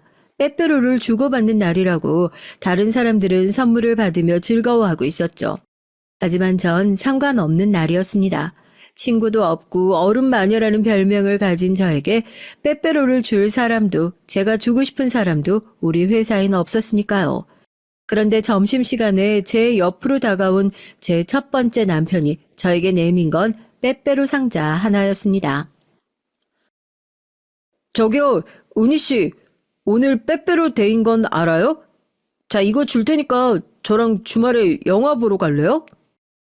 됐다니까요. 먹고 싶은 생각도 없고 주말에 시간도 없어요. 그러지 말고 여기 이건 내 핸드폰 번호니까 생각해보고 연락 줘요. 그 사람은 빼빼로 상자 뒤쪽에 자기 핸드폰 번호를 적어서 제 옆에 슬쩍 놓고 갔습니다. 전 일주일 내내 그 상자를 버리지 못했고요. 그러다 정말 충동적으로 그 사람에게 전화를 했어요. 그 사람이 영화를 보러 가자고 했던 토요일 바로 전날 밤이었습니다. 그 사람은 반가운 목소리로 전화를 받았죠. 은희 씨, 내일 저하고 데이트하는 건가요? 누가 당신하고 데이트하려고 전화한 줄 알아요? 앞으로 회사에서 아는 척하지 말라고 전화한 거예요. 알았으면 월요일이 와도 아는 척하지 말고 회사에서도 마주치지 말아요. 그 사람은 당황하며 제 이름을 불렀지만 전 눈을 질끈 감고 전화를 딱 끊어버렸습니다. 제가 전화를 끊자마자 연이어 그 사람으로부터 전화가 계속 왔어요. 전 계속 전화를 받지 않았습니다. 하지만 그 사람이 연달아서 10번이 넘게 전화를 울리자 전 받을 수밖에 없었어요. 전화를 받아서 다시 경고를 하려고 하던 찰나 그 사람이 선수를 치게 됐죠. 은희 씨, 우리 딱 3개월만 만나봐요. 은희 씨가 날 지금은 좋아하지 않는다는 걸 너무 잘 알겠어요. 하지만 나 역시 후회하고 싶지 않아요. 그러니까 3달 동안만 나한테 기회를 줘요. 그러고도 내가 좋아지지 않으면 내가 깨끗하게 물러날게요. 전 그 사람이 3개월이 지나도 전혀 마음이 변하지 않을 거란 걸 잘 알았어요. 까짓거 3개월 후에 좋아하지 않는다는 한마디를 하면 될 것이라고 생각했죠. 하지만 전 그 결정이 얼마나 어리석었던 건지 나중에야 깨닫게 됐습니다. 남편을 사랑하게 돼버린 것이었어요. 아마도 마음 한구석에선 외로움으로 몸부림치며 울고 있었던 저의 자아 때문이 아니었나 생각됩니다. 낳아준 부모도 버리다시피 한 저를 돌봐주고 좋아해주면서 항상 웃는 얼굴로 대해주는 남편에게 안 반할 재주가 없었죠. 결국 전 그 사람과 1년을 사귄 끝에 둘만의 결혼식을 하기로 했습니다. 저희 부모님도 오빠도 초대하지 않았던 어떤 2층짜리 카페를 빌려서 정말 친한 사람들만 초대한 스몰 웨딩이었지만 저와 남편은 그 당시엔 너무 행복했어요. 그 사람 역시 너무 이른 나이에 결혼이 웬 말이냐고 부모님이 극대노하셔서 반대를 하셨다고 하더라고요. 그래서 전 결혼을 할 때 그 사람 부모님께 인사도 못 드렸습니다. 당연히 상견례도 하지 않았고요. 하지만 저희는 행복한 마음으로 둘만의 보금자리를 마련했어요. 비록 작은 단칸 월세방이었지만 그때 처음으로 행복을 맛봤습니다. 그 사람과 결혼한 지 1년이 지난 후 전 딸을 임신하게 됐고 24살에 딸아이의 엄마가 됐습니다. 제 남편은 22의 애아빠가 된 것이었죠. 남편은 결혼하고 애를 가진 덕분에 아직도 국방의 의무를 다하지 않고 있었어요. 영장이 왔고 이제는 더는 미룰 수가 없어 제 남편은 군대를 가게 됐습니다. 남편이 군대에 가 있는 동안 전 딸을 키우면서 그 시간을 버틸 수 있었습니다. 안 그러면 혼자서 외롭게 남편이 돌아오기를 기다릴 뻔했는데 말이죠. 제 딸의 존재는 남편이 군대에 가 있는 1년 8개월의 시간을 더 빨리 지나갈 수 있게 도와줬어요. 나중에 들어보니 남편도 제 딸 때문에 얼른 별 사고 없이 군대 제대를 하고 싶었고 그래서 그 긴 시간을 인내할 수 있었다고 회상을 하더라고요. 그만큼 제 딸은 우리 부부 인생에 없어서는 안 될 중요한 존재였습니다. 그저 낳은 것만으로도 뿌듯하고 기르면서 그간의 고생을 모두 잊게 해주는 그런 존재였죠. 그러나 남편이 제대를 하고 얼마 안 되어 저희 부부 사이엔 크나큰 시련이 닥치고 말았습니다. 딸은 3살이 넘었는데도 말을 하지 않았기 때문이에요. 발달 단계에 맞게 발달을 하지 못하는 딸은 저의 빛나는 존재에서 단번에 우리 부부의 걱정거리로 변하고 말았죠. 전 딸을 데리고 좋다는 병원은 다 다녀보고 발달센터며 정신과를 드나들었지만 딸은 그 후로도 1년이 지나서도 말을 하지 못했습니다. 그것 때문에 저와 남편은 매일매일 싸우게 됐어요. 남편은 딸의 발달 장애가 저 때문이라고 하면서 이렇게 말했습니다. 네가 우리 딸에게 시기적절한 말을 안 가르쳐주고 집 밖에 잘 나가지도 않아서 그래. 우리 딸이 말을 못하는 건 너 때문이잖아. 그러진 않을 거야. 그래도 3살부터 어린이집도 보냈는데 왜 그러는 거야? 응? 당신은 그럼 우리 딸한테 말 가르치는 거 신경이나 썼어? 일 끝나면 사람들하고 술이나 마시고 늦게 들어오고 당신이 제대하고 나서 나랑 우리 딸에 대해서 신경이나 제대로 썼어? 양심이 있으면 말 좀 해봐.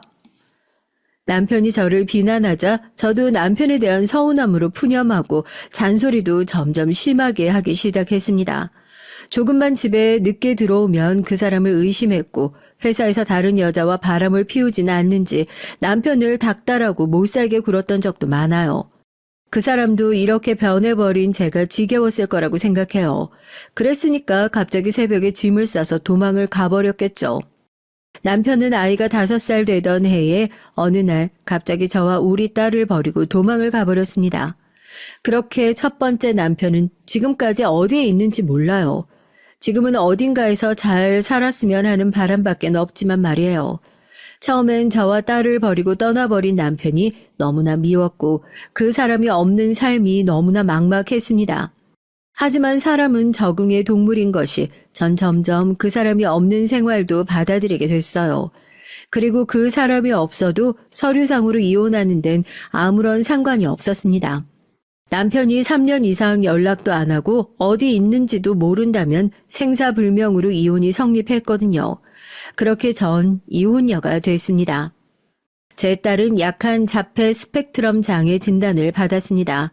5살 말부터 간다는 단어와 엄마라는 말을 이어붙여 그럭저럭 소통이 되었죠. 그 사람이 떠나고 나서부터 더 절실해진 딸과 소통장애가 절 악바리 같은 엄마로 다시 태어나게 했어요. 전 딸이 유치원에 돌아오면 배변 훈련과 함께 여러 가지 카드를 보여주면서 단어를 가르쳤고요. 그렇게 끝없이 반복 학습을 한 끝에 딸은 엄마 물, 엄마 똥, 엄마 졸려 이런 두세 단어를 붙인 말을 겨우 할 수 있게 됐습니다. 딸은 정말 생존에 꼭 필요한 말밖엔 잘 하지 않더라고요. 할 필요가 없어서였는진 몰라도 말이죠. 게다가 제 딸은 5살까진 밖에서 화장실을 못 가고 꼭 기저귀에다 변을 보는 습관이 있었습니다. 그래서 어떤 어린이집이나 유치원에서도 받아주지 않아서 장애가 있는 어린이들이 다니는 유치원에 가야만 했어요. 처음 딸이 3살 때 다니던 동네 어린이집에선 배변이 좀 늦긴 했지만 곧 할 수 있을 거라고 원장님이 저를 안심시켜 줬습니다. 하지만 딸은 4살이 돼도 5살이 되도록 계속 변을 화장실에서 보지 못했어요. 의사 선생님은 두려움 때문에 그럴 수 있다고 딸이 자기가 큰 병에 걸렸다는 착각을 한다고 말했습니다. 하지만 전 그 의사의 진단을 받아들이기 어려웠어요. 단지 딸이 저를 골탕 먹이려고 일부러 그러는 거라고 멋대로 오해를 했었습니다. 그래서 딸이 바지를 입은 채 소변을 보거나 방바닥에 변을 보는 날엔 딸을 손바닥으로 아프게 펑펑 때리기도 했고요. 그러면 딸은 괴성을 지르면서 저를 피해 다녔습니다. 그렇게 눈물 자국이 가득한 채 잠든 딸의 얼굴을 보면서 눈물을 흘린 적이 한두 번이 아니었어요. 못나고 못된 엄마 때문에 아무 죄도 없이 딸은 가끔씩 등을 맞았고 그때마다 울면서 엄마 나빠를 반복하면서 뛰어다녔습니다.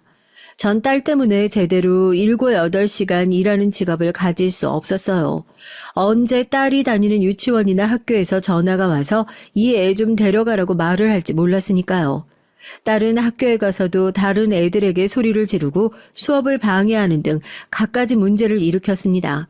그때마다 전 딸의 담임 선생님 앞에서 죄인이 되어 고개를 숙이고 몇 번이나 사과를 할 수밖에 없었어요. 그러던 딸이 10살이 되었을 때 전 2번째 남편을 만나게 됐습니다. 제 2번째 남편은 돌싱이었어요. 15살인 아들을 혼자 키우는 카페의 사장이었죠. 전 그 카페에서 5시간 아르바이트를 하는 신세였고요. 오전 9시부터 1시까지 아르바이트를 하고 집에 돌아와서 2시가 되면 딸이 집에 돌아왔어요. 딸은 극도로 집중력이 짧았기 때문에 다른 애들보다 활동도 공부도 오래 할 수가 없었거든요. 그래서 그냥 그 교실에 있기만 하는 걸 조건으로 아이를 학교에 보냈습니다. 점심이나 먹으면 돌아오는 그런 학교였죠. 전 제가 일할 시간을 벌기 위해 가기 싫다는 딸을 억지로 학교에 보냈어요. 그 시간이 제가 유일하게 살아 숨쉬는 시간이었던 것 같아요. 말이 안 통하는 딸과의 시간이 아닌 정말 소통할 수 있고 다정한 말을 할 수 있는 단골 손님들과의 시간 말이에요. 전 매일 일하러 가는 날을 좋아했고 일주일에 한 번 억지로 쉬는 날은 불안하기 짝이 없었습니다. 제가 카페를 쉬는 날에도 딸도 학교로 가기 싫어했거든요. 하지만 전 하루 종일 딸과 붙어 있을 자신은 도저히 없었어요. 그래서 딸이 아프다고 학교 가기 싫다고 투정을 부려도 얄짤없이 학교에 보내 5시간씩 꼭 있게 만들었습니다. 처음엔 제가 퇴근할 무렵에 사장님은 저와 교대하러 카페에 출근을 했어요. 그 사람은 술도 매우 좋아하고 사람들과 어울리는 걸 좋아하는 쾌활한 성격이었습니다. 그래서 카페에 일하러 올 때마다 숙취 해소제를 사가지고 왔죠. 전 그 사람의 라이프 스타일이 참 부러웠고 그런 구김살 없는 성격이 좋았습니다. 그래서 전 몰래 사장님을 마음에 두기 시작했어요. 이번은 제가 먼저 그 사람에게 반했었던 것이죠. 하지만 그 마음을 입 밖으로 꺼내고 싶지 않았습니다. 그 사람은 평범한 돌싱이지만 전 장애가 있는 딸을 키우는 이혼녀이기 때문입니다. 그러던 어느 날 제 2번째 남편이 저에게 말을 걸기 시작했어요. 전 처음엔 무시하고 못 들은 채 했지만 그럴수록 그 사람은 저에게 관심을 보여줬죠. 어느 날은 주먹밥을 만들어서 같이 먹자고 하거나 저녁에 치킨집에서 맥주를 한잔 하자고 하면서 말이에요. 전 그의 관심이 싫지 않았고 그 사람이 집에서 만들어 가져오는 음식을 처음엔 마다했지만 나중엔 같이 먹고 간단한 얘기를 나눈 뒤 퇴근을 했습니다. 나중에 알게 된 것이지만 그 사람이 점심도 못 먹고 일하는 제가 안쓰럽게 생각돼서 일부러 주먹밥이나 떡볶이 등등을 만들어 오는 것이었어요. 그러느라고 전 딸을 데리러 가는 시간이 더 늦어지고 말았습니다. 딸의 담임 선생님은 그런 제가 눈의 가시처럼 느껴졌나 봐요. 어느 날 담임 선생님은 곤란한 얼굴로 딸과 함께 집에 가려던 저를 불러 세우더라고요. 그러고 이런 말을 했습니다. 연수 어머니, 저 죄송한 말이지만 2시 정각에 데리러 오시기로 하지 않았나요? 요즘 들어 계속 10분, 20분이 넘도록 늦게 오고 계신데요. 내일부턴 제 시간에 연수 좀 데리러 와주세요. 연수 때문에 다음 시간이 제대로 진행되지 않고 있습니다. 그 앤 기다리는 것도 가만히 못 있는 편이라서요. 저도 이런 말씀 드리기 싫지만 어머니가 이렇게 계속 늦으시면 연수 다른 학교로 전학시킬 수밖에 없어요. 네, 죄송합니다. 제가 일이 좀 늦게 끝나서 그랬어요. 이젠 제 시간에 데리러 올게요. 학교 옮기라는 말씀만은 하지 말아주세요. 제발 부탁드립니다, 선생님. 전 더 이상 전학을 보내고 싶지 않아 두려움에 떨며 선생님께 사과를 했어요. 사실 딸의 학교는 벌써 3번째 옮기는 거였거든요. 아무리 서울 시내라도 장애인이 다닐 수 있는 특수학교는 그렇게 많지도 않은데 다니는 학교마다 쫓겨나면 다음 학교에서도 받아주지 않는다는 말을 들은 적이 있었기 때문입니다. 전 그 후부터 그 사람이 아무리 더 있다가라고 청을 해도 오후 1시가 되자마자 칼같이 퇴근을 했습니다. 그랬더니 그 사람은 어느 날부터 30분씩 일찍 카페에 왔어요. 저와 얘기를 하고 싶다고 하면서 말이죠. 내가 이렇게 일찍 오면 되는 걸 가지고 당신에게 괜히 더 있다가라고 붙잡았던 것 같네요. 무슨 사정이 있어서 시간 딱 맞춰서 칼퇴근 하시는 거죠? 괜찮으면 나한테 얘기 좀 해주지 않을래요? 남편의 다정스러운 목소리에 전 그날 한없이 울음을 터뜨렸습니다. 울고 또 울어도 눈물이 마르질 않더라고요. 그 사람은 말없이 제 어깨를 감싸고 등을 두드려 위로를 해 주었어요. 퉁퉁 부은 눈을 하고 전 그날 남편과 함께 딸의 학교에 갔습니다. 남편의 카페는 남편의 절친에게 부탁을 해서 맡기고 말이죠. 남편을 처음 만나던 날 딸은 잔뜩 경계하는 눈초리로 남편을 노려봤어요. 이 세상에 하나밖에 없는 혈육인 제 엄마를 뺏어가려는 나쁜 아저씨로 보였나 봅니다.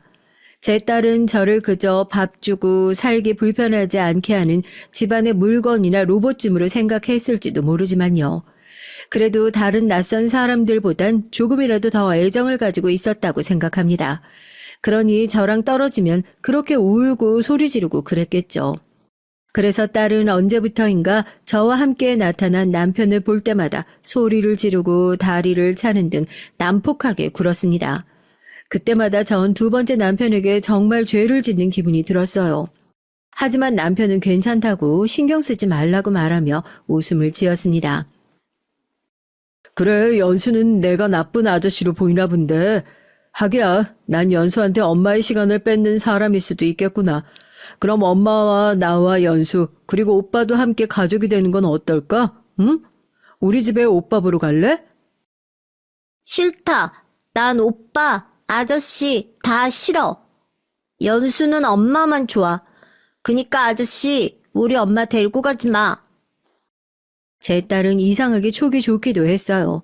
말이 어눌한 대신 다른 사람들의 심리를 좀 꿰뚫어 본다는 그런 면이 있었던 것 같아요. 그러나 전 남편에게 푹 빠져 있었던 때여서 딸이 남편을 싫어하는 것이 도무지 마음에도 들지 않았고 이해도 안 됐어요. 이렇게 좋은 심성을 가진 사람인데 왜 이렇게 싫어할까? 딸이 남편을 받아들이지 못해도 전 남편과 결혼을 하지 않으면 못 견딜 것 같았습니다. 그래서 이번엔 제가 먼저 남편에게 같이 살자고 조르듯이 말했죠. 남편은 선선히 그러자고 했고요. 전 딸과 둘이 살던 투룸 오피스텔을 정리하고 남편의 아파트로 짐을 싸서 들어갔습니다. 이번엔 서로 돌싱들의 결합인 만큼 결혼식도 쓰듬에도 아무것도 하지 않았어요. 제 남편의 중2짜리 아들도 아빠가 결혼을 한다니 너무 쪽팔리고 아무한테도 알리고 싶지 않다고 하면서 반대를 했거든요. 그 애는 저를 처음 본 날 인상을 찌푸리며 저에게 그러더라고요. 아줌마가 우리 집에 들어와서 사는 건 어쩔 수 없지만요. 우리 엄마에 대한 내 추억이랑 아빠의 자리까지 뺏어가는 건 안 돼요. 절대로. 엄마라고 불러달라거나 친한 척은 하지 말아요. 학교에 올 일 있을 때도 절대 오지 말고요. 전 아빠만 있다고 친구들이 다 알고 있으니까요. 민수야, 정말 그렇게 생각해? 그렇다면 어쩔 수 없지만 아줌만 좀 슬프다. 난 우리 민수야 엄마도 꼭 되고 싶었는데. 네 추억을 망가뜨리지 않고 언젠가 네가 날 엄마로 받아들여주면 좋겠다. 알겠어, 민수야. 언제든 날 엄마라고 부르고 싶은 마음이 들면 그때 말해줘. 부탁할게. 하지만 그런 일은 절대로 없을 거라는 듯이 그의 아들은 제 얼굴을 외면했어요. 우리들의 아슬아슬한 동거는 어른들만 좋은 상태로 시작됐습니다. 남편은 저와 살림을 합친 후부터 매일 저녁 땐 다 같이 모여서 저녁을 먹을 것과 한 달에 한 번은 가족여행을 하자고 선언하듯 말했습니다. 전 당연히 대찬성이었죠. 하지만 아들과 딸은 둘 다 시큰둥한 표정이었습니다. 제 딸은 낯선 곳에 가는 것 자체를 싫어하는 성격이었고 아들은 한참 부모의 간섭이 싫은 질풍노도의 시기였기 때문이었습니다. 남편은 카페 운영을 저와 공동으로 하면서 저를 점장의 자리에 단숨에 올려놨어요. 그리고 커피를 더 깊게 배우라고 하면서 여러 지방에 있는 특색 있는 카페들을 방문하고 그 장점들을 모아서 우리 카페에 벤치마킹하고 싶다고 말했죠. 남편은 술을 너무 좋아해서 운전면허를 안 땄다고 하는데요. 그래서 지방 출장은 거의 제 몫이 됐습니다. 그동안 남편은 마포의 연남동에다 2호점을 오픈했고 분당 신도시에 3호점까지 세웠어요. 우리 카페는 점점 커피 맛과 빵과 케이크 등의 조합으로 유명한 지역 명소가 되어갔습니다. 3호점을 세우면서 전 더욱 자주 혼자 출장을 다니게 됐고요. 아직도 제가 알지 못하는 케이크 맛과 모르는 커피 원두들이 많았기 때문입니다. 남편은 젊었을 때 아들을 시댁에 맡겨두고 브라질이나 아프리카로 커피를 배우러 다녀왔다고 했어요. 그런 여행들이 인연이 되어 커피 원두 수입 사업까지 카페에 확장을 했다고 했고요. 그래서 전 지금은 여행을 가지 않는 남편을 대신해서 남미에 다녀오기로 했습니다. 그동안 집에서 딸을 남편이 봐주었고 전 딸과 전장 같은 저녁을 떠나 혼자서 오롯이 여행하는 즐거움을 알게 됐고 남편이 말하지 않아도 출장을 가고 싶다고 남편을 조르게 됐고요. 남편은 곤란한 듯한 표정을 지었지만 딱히 크게 반대하진 않았기에 전 지방 출장, 해외 출장을 두세 달마다 정기적으로 다녀오게 됐습니다. 전 시끄럽고 다루기 힘들었던 딸이 없는 일상을 경험하게 되면서 그런 시간을 기다리게 됐어요. 이번엔 남미에 가고 싶다, 미국에 가고 싶다고 하면서 자주 남편을 졸랐고요. 그때마다 남편은 점점 피곤한 얼굴을 하게 됐습니다. 하지만 전 제 기쁨에만 들떠서 남편이 딸을 성가시게 생각할 거라는 걸 몰랐어요. 아니, 알고 있었다 해도 알고 싶지 않았던 거죠. 누군가에게 제 딸을 맡길 수 있다는 것을 재혼하기 전은 생각도 해보지 못한 삶이었거든요. 학교엔 다녀왔지만 오후 2시 이후로는 딸은 어디에도 가지 않고 집에만 틀어박혀 있었습니다. 따라서 그 애를 혼자 집에 둘 수도 없었고요. 남편은 가게를 아르바이트생에게 맡기고 제가 출장을 간 날은 하루의 반나절을 딸과 함께 보내야만 했습니다. 아들은 학원을 다니느라 밤 늦게 들어왔거든요. 아저씨, 저리 가. 나 아저씨 싫다. 엄마 데려와. 엄마 데리고 오라고. 없어. 너희 엄마 미국 갔어. 그러니까 싫어도 오늘은 아저씨가 하라는 대로 해야 돼. 싫다고 말하는 거 금지야. 알겠어? 남편은 점점 딸에게 화를 냈고 손을 대기 시작했어요. 제가 답답해서 딸을 때린 것과 똑같았죠. 하지만 전 그런 것도 전혀 몰랐습니다. 제 딸은 남편을 향한 증오심 때문에 자주 거짓말로 남편을 고자질했었기 때문에 전 처음엔 딸의 말을 전혀 믿지 않았어요. 엄마, 저 아저씨 나쁘다. 자꾸 연수 때려. 그리고 연수 발가벗겨. 내 방에서 못 나오게 해. 연수야, 거짓말 좀 하지 마. 아빠가 왜 널 때려? 아무 이유도 없이. 거짓말 자꾸 하면 병원에서 나쁜 아저씨들이 와서 연수 데려간다고 엄마가 했어, 안 했어? 제 딸은 울면서 사실을 말했지만 전 사랑에 눈이 멀어서 남편을 믿고 딸에게 거짓말하지 말라면서 야단만 쳤죠. 제가 정말 죽일 년이었습니다. 남편의 검은 속내를 그때는 전혀 알아차리지 못했으니까요. 전 부모 자격도 없는 나쁜 엄마였습니다. 엄마로서 어떻게든 딸을 보호했어야 하는데 아픈 딸이 지겹다고 떨어지려고만 했으니 제가 없는 동안 얼마나 그 애가 두려움에 떨었을까요? 그 후부터 우리 딸은 아무에게도 한마디도 말을 하지 않게 됐습니다. 남편과 아들은 딸을 투명인간 취급했고 전 거짓말쟁이 취급을 했으니 우리 딸이 얼마나 억울했을지 지금에야 사실을 알게 된 전 감히 상상도 되지 않아요. 남편의 얼굴은 늘 스마일 미소만 띄우고 있었어요. 그러니 제가 어떻게 남편이 딸에게 나쁜 짓을 했으리라 상상이나 했겠습니까? 그런 지옥 같은 일은 일어나서는 안 되는 거였어요. 제 남편이 딸에게 몹쓸 짓을 저지르고 그 일을 말하지 말라면서 협박을 했다는 사실은 아예 없었어야만 하는 일이었습니다. 그러던 어느 날 딸은 학교에 가기 싫다면서 그날따라 심하게 발버둥을 쳤어요. 하지만 하필이면 그날 전 전남 순창으로 이색적인 카페를 둘러보러 떠나야 하는 날이었습니다. 그래서 싫다는 딸을 억지로 학교에 데리고 갔죠. 그런데 씩씩거리면서 등교하는 딸을 가만히 쳐다보던 딸의 담임 선생님이 저를 잠시 불렀어요. 그리고 이상한 말을 하는 것이었습니다. 어머니, 연수가요. 요즘 영문도 모르는 상처가 좀 있던데 혹시 집에서 폭력을 당하진 않는 건가 해서요. 처음엔 몰랐는데 연수가 화장실 갈 때 제가 한번 따라간 적이 있는데 바지를 벗을 때 보니까 허벅지 쪽에 멍이 좀 크게 들어있더라고요. 혹시나 집에서 한번 살펴보시고 병원에 데려가 보시는 게 좋을 것 같아서 말씀드립니다.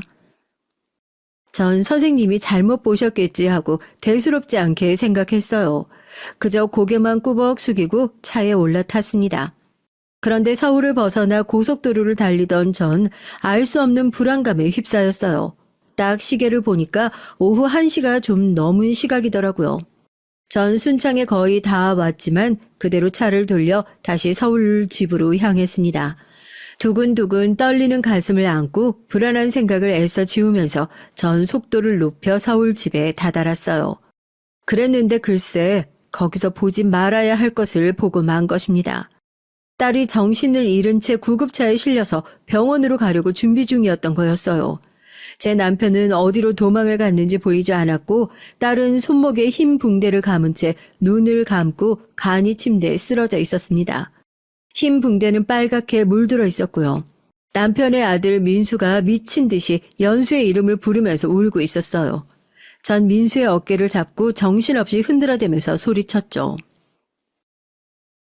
이게 다 어떻게 된 일이니? 민수야, 제발 말 좀 해봐. 몰라요. 이게 다 아빠랑 아줌마 때문이잖아요.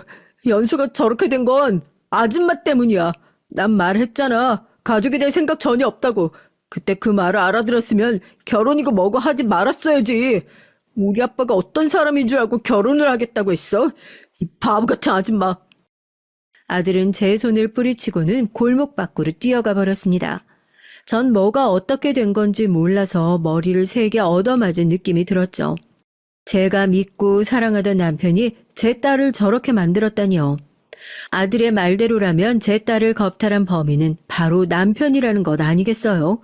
전 사태를 수습하던 119 대원과 경찰의 입을 통해 사건의 전말을 알게 됐습니다. 전 그들의 말을 듣고 정신이 아득해져서 그 자리에서 쓰러지고 말았어요. 구급대원들은 딸과 함께 저도 싣고 가까운 대학병원의 응급실로 달려갔습니다. 딸은 손목에 상처가 중해서 꿰매는 수술을 하러 들어갔어요. 그리고 전 응급실에서 주사 2대를 맞고 나서야 겨우 깨어났습니다. 깨어난 후에도 전 현실을 믿을 수가 없었어요. 남편이 딸을 해코지한 범인이라는 것이 도무지 믿기지가 않았으니까요. 하지만 지금 남편이 이 자리에 없다는 것이 그 사람이 이런 일을 저질렀다는 저의 의심을 더 확고한 사실로 만들어줬습니다. 전 깨어나자마자 남편에게 전화를 걸었지만 전화를 10통을 해도 받지 않던 남편은 급기야 전화기를 꺼놨더라고요. 전 너무나 화가 나서 민수에게 전화를 해서 물었죠. 네 아빠 도대체 어디 있니? 그 사람 제정신이야? 어떻게 아픈 딸한테 손을 댈 생각을 할 수 있어? 그 짐승만도 못한 새끼. 아까도 말했죠. 난 모른다고. 알아도 말 못해. 아빠가 나도 잘못하면 때린단 말이야. 더 이상 아빠한테 맞고 싶지 않아. 난 이제부터 외할머니 집에서 살 거야. 그러니까 다시는 전화도 하지 말고 날 찾을 생각하지 마. 난 잘못 없어. 아들은 겁에 질려 소리치면서 전화를 끊어버렸어요. 전 정말 너무 어처구니가 없었습니다. 하필 재혼을 한 상대가 아이를 상대로 몹쓸 짓을 저지르는 범죄자였던 것이 믿을 수도 없었고 기가 막힐 뿐이었습니다. 남편이 저지른 것은 중대 범죄였기 때문에 남편을 찾으려는 움직임은 사건 수사로 바뀌었어요. 제 집은 사건 현장이 되어 조사가 진행되는 동안은 아무나 들어가지 못하게 되었고요. 조사를 전부 마친 형사들은 저에게도 혹시 남편이 집으로 찾아오면 꼭 경찰에 신고를 해달라고 말하고 집을 떠났습니다. 카페 문까지 닫고 전 집안에서 남편이 혹시나 돌아오면 복수를 하기 위해 눈이 벌게져서 남편을 기다리고 있었습니다. 딸이 제 인생을 망쳤다고 싫어하며 지긋지긋하다고 말했지만 막상 딸이 이런 큰일을 당하니 제 인생에 가장 소중한 것이 제 딸이었음을, 누구보다 사랑했던 게 딸이었음을 깨닫게 됐어요. 전 쪽잠을 자며 밤마다 눈물을 흘렸습니다. 우리 딸이 가엾고 보고 싶고 애틋한 생각에 몸부림치며 울었어요. 그리고 이빨을 가득 물면서 남편에게 복수하겠다고 다짐했죠. 한 번은 언젠간 이 집을 찾아오겠지 하는 희망을 품고 기다리고 있었습니다. 그러다 병원에서 딸이 깨어났다는 소식을 듣고 전 한달음에 딸의 얼굴을 보러 병원으로 달려갔어요. 병실에서 만난 딸은 오른손이 퉁퉁 붓고 왼쪽 눈 밑에도 칼에 베인 상처로 얼굴 전체를 붕대로 칭칭 감고 있었습니다. 전 그런 딸의 모습을 보는 순간 또 눈물이 쏟아져 나왔죠. 떨고 있는 딸의 가녀린 몸을 안으면서 전 딸을 언제 안아줬었는지 기억나지 않는 것이었어요. 전 서러움에 또 눈물을 쏟아낼 수밖에 없었습니다. 제 딸은 펑펑 울면서 소리쳤어요. 남편이 제 딸의 얼굴에 칼을 댔고 그 때문에 화가 나서 손목을 그었다고 말이에요. 엄마 어디 있었어? 아저씨 무섭다. 괴물이야. 나 아저씨 싫어. 더 이상 곁에 오지 마. 응? 엄마. 짧은 딸의 몇 마디로 전 어렵게 사건을 구성해냈습니다. 경찰이 조사를 한 결과 이 죽일 놈이 제 딸에게 나쁜 짓을 한 것이 그동안 한두 번이 아니었다고 하더라고요. 남편이 자고 있는 딸의 방에 몰래 들어와 입을 막고 옷을 벗기려고 해서 발버둥 치던 딸이 남편의 얼굴에 발길질을 했답니다. 그래서 화가 나서 남편이 과도를 들어 딸의 얼굴에 상처를 냈다고 하더라고요. 목을 찌르고 죽일 생각이었지만 천만다행으로 칼이 빗나가서 제 딸은 목숨을 살리게 됐던 것이었어요. 자초지종을 다 알고 나서 전 남편의 아들에게 간청을 했습니다. 이번 사건의 증인이 되어달라고요. 하지만 민수는 끄떡도 하지 않았어요. 아무리 나쁜 범인이라도 자기를 낳아준 아빠라고 하면서 말이죠. 전 눈물을 흘리며 남편의 아들과 외할머니에게 제발 도와달라고 사정을 했습니다. 남편의 예전 장모님은 본인의 딸도 남편과 결혼한 후에 강압적인 관계를 몇 번이고 강요당해서 정신병원에 드나들면서 살고 있다고 말하더라고요. 하지만 도저히 손자까지 모른 척할 수가 없어서 민수를 돌봐주기로 했다고 하셨습니다. 그러니 저에게도 따뜻한 마음을 한 번이라도 베풀어 달라고, 그러면서 민수의 증언이 꼭 필요하다고 말했죠. 제 끝없는 전화 요청에 지친 외할머니는 어떻게든 민수의 마음을 돌려보겠다고 말씀을 하셨습니다. 남편은 금방 수배자 명단에 오르게 됐어요. 하지만 한 번도 꼬리를 밟히지 않았습니다. 어떻게나 꽁꽁 숨어버렸는지 딸이 다치던 날 도망간 이후로 남편은 집에도 카페에도 코빼기조차 보이지 않았습니다.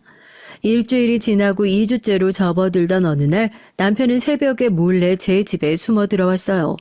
저는 집안의 불은 다 꺼놓았지만 눈을 부릅뜨고 남편이 오기만 기다리고 있었고요. 에너지 음료까지 먹어가며 거의 사흘째 쪽잠만 자고 있던 제게 드디어 복수의 기회가 다가왔던 것이었습니다. 남편은 도둑 고양이처럼 살금살금 부엌으로 들어왔어요. 도주 중이니 배가 고플 거라고 생각했고 전 냉장고 앞에서 그 악마 같은 놈을 기다리고 있었습니다. 제 예상이 딱 맞아 떨어졌죠. 남편이 부엌에 불을 켜는 순간 전 야구 방망이를 들고 그 인간에게 달려들었어요. 그리고 남편의 상체를 깔고 앉아 목을 눌렀죠. 미친 것처럼 소리를 지르면서요. 이놈, 죽어버려. 감히 내 딸한테 손을 대? 미쳤지? 너 미친 거지? 어디 할 짓이 없어서 아픈 딸한테 손을 대. 이년이 네가 미쳤지? 정신 나갔어? 어디 나한테 감히 대들어. 남편은 캑캑 숨을 몰아쉬면서 온 힘을 다해 저를 벽으로 밀쳤어요. 하지만 전 다시 일어나 남편에게 세게 달려들어 머리로 반대편 벽을 들이받아 버렸죠. 어디서 그런 힘이 나왔는지 지금도 모르겠습니다. 그리고 쓰러진 남편은 제 집 앞에서 잠복하던 형사들에게 끌려서 수갑을 찬 채 제 앞에서 사라져 갔어요.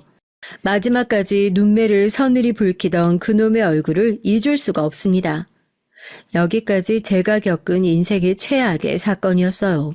그 나쁜 놈 하나 때문에 전 제 딸의 인생을 망쳤습니다. 어미로서 어떻게든 그 복수를 했지만 딸의 찢어진 마음을 아물게 할 수는 없었습니다. 남편의 재판은 시작이 됐고 외할머니의 간청에 마음을 돌린 제 전 아들은 제 딸 이전에 자기 엄마에게 저지른 죄까지 밝혀냈어요. 그 결과 그놈은 징역 30년을 선고받게 됐습니다. 하지만 누군가가 죽지 않아 무기징역이 아니라니 전 너무 화가 나고 어이가 없어 항소를 했어요. 그러나 재판관은 더 이상의 형량을 선고할 수는 없다고 하더군요. 전 청와대에도 몇십 통의 이메일을 보냈고 홈페이지에 국민청원까지 올렸습니다. 많은 사람들이 저의 사정을 딱하게 여기고 전 남편 놈의 형량을 늘려달라고 청원에 동의를 해주셨어요. 그분들에게 이 사연을 빌어서 감사의 인사를 드리고 싶습니다. 제 전원 남편 놈은 형량이 너무 무겁다면서 뻔뻔하게 항소를 했지만 단번에 기각이 됐어요. 여러분, 제 사연은 여기까지입니다. 제 기구한 사연 얘기를 어떻게 들으셨는지 궁금하네요. 전 나락에 2번 떨어졌던 사람이에요. 한 번은 제 딸이 자폐 스펙트럼인 것을 알게 되었던 날이었고 또 하나는 제 딸이 집에서 사고를 당해서 실려 나오던 것을 제 눈으로 목격하던 날이었습니다. 전 그 후부터 하나님께 매일같이 빌고 있어요. 제 죄를 씻어달라고 말이죠. 그러지 않으면 슬퍼서 도저히 살 수가 없습니다. 부디 이런절 하나님이 불쌍히 여기셔서 사는 동안에라도 더 이상의 슬픔은 겪지 않게 되길 바랍니다. 저의 긴 글 읽어주셔서 감사합니다. 여러분들은 항상 행복하고 평안한 하루 되시길 바랍니다. 감사합니다.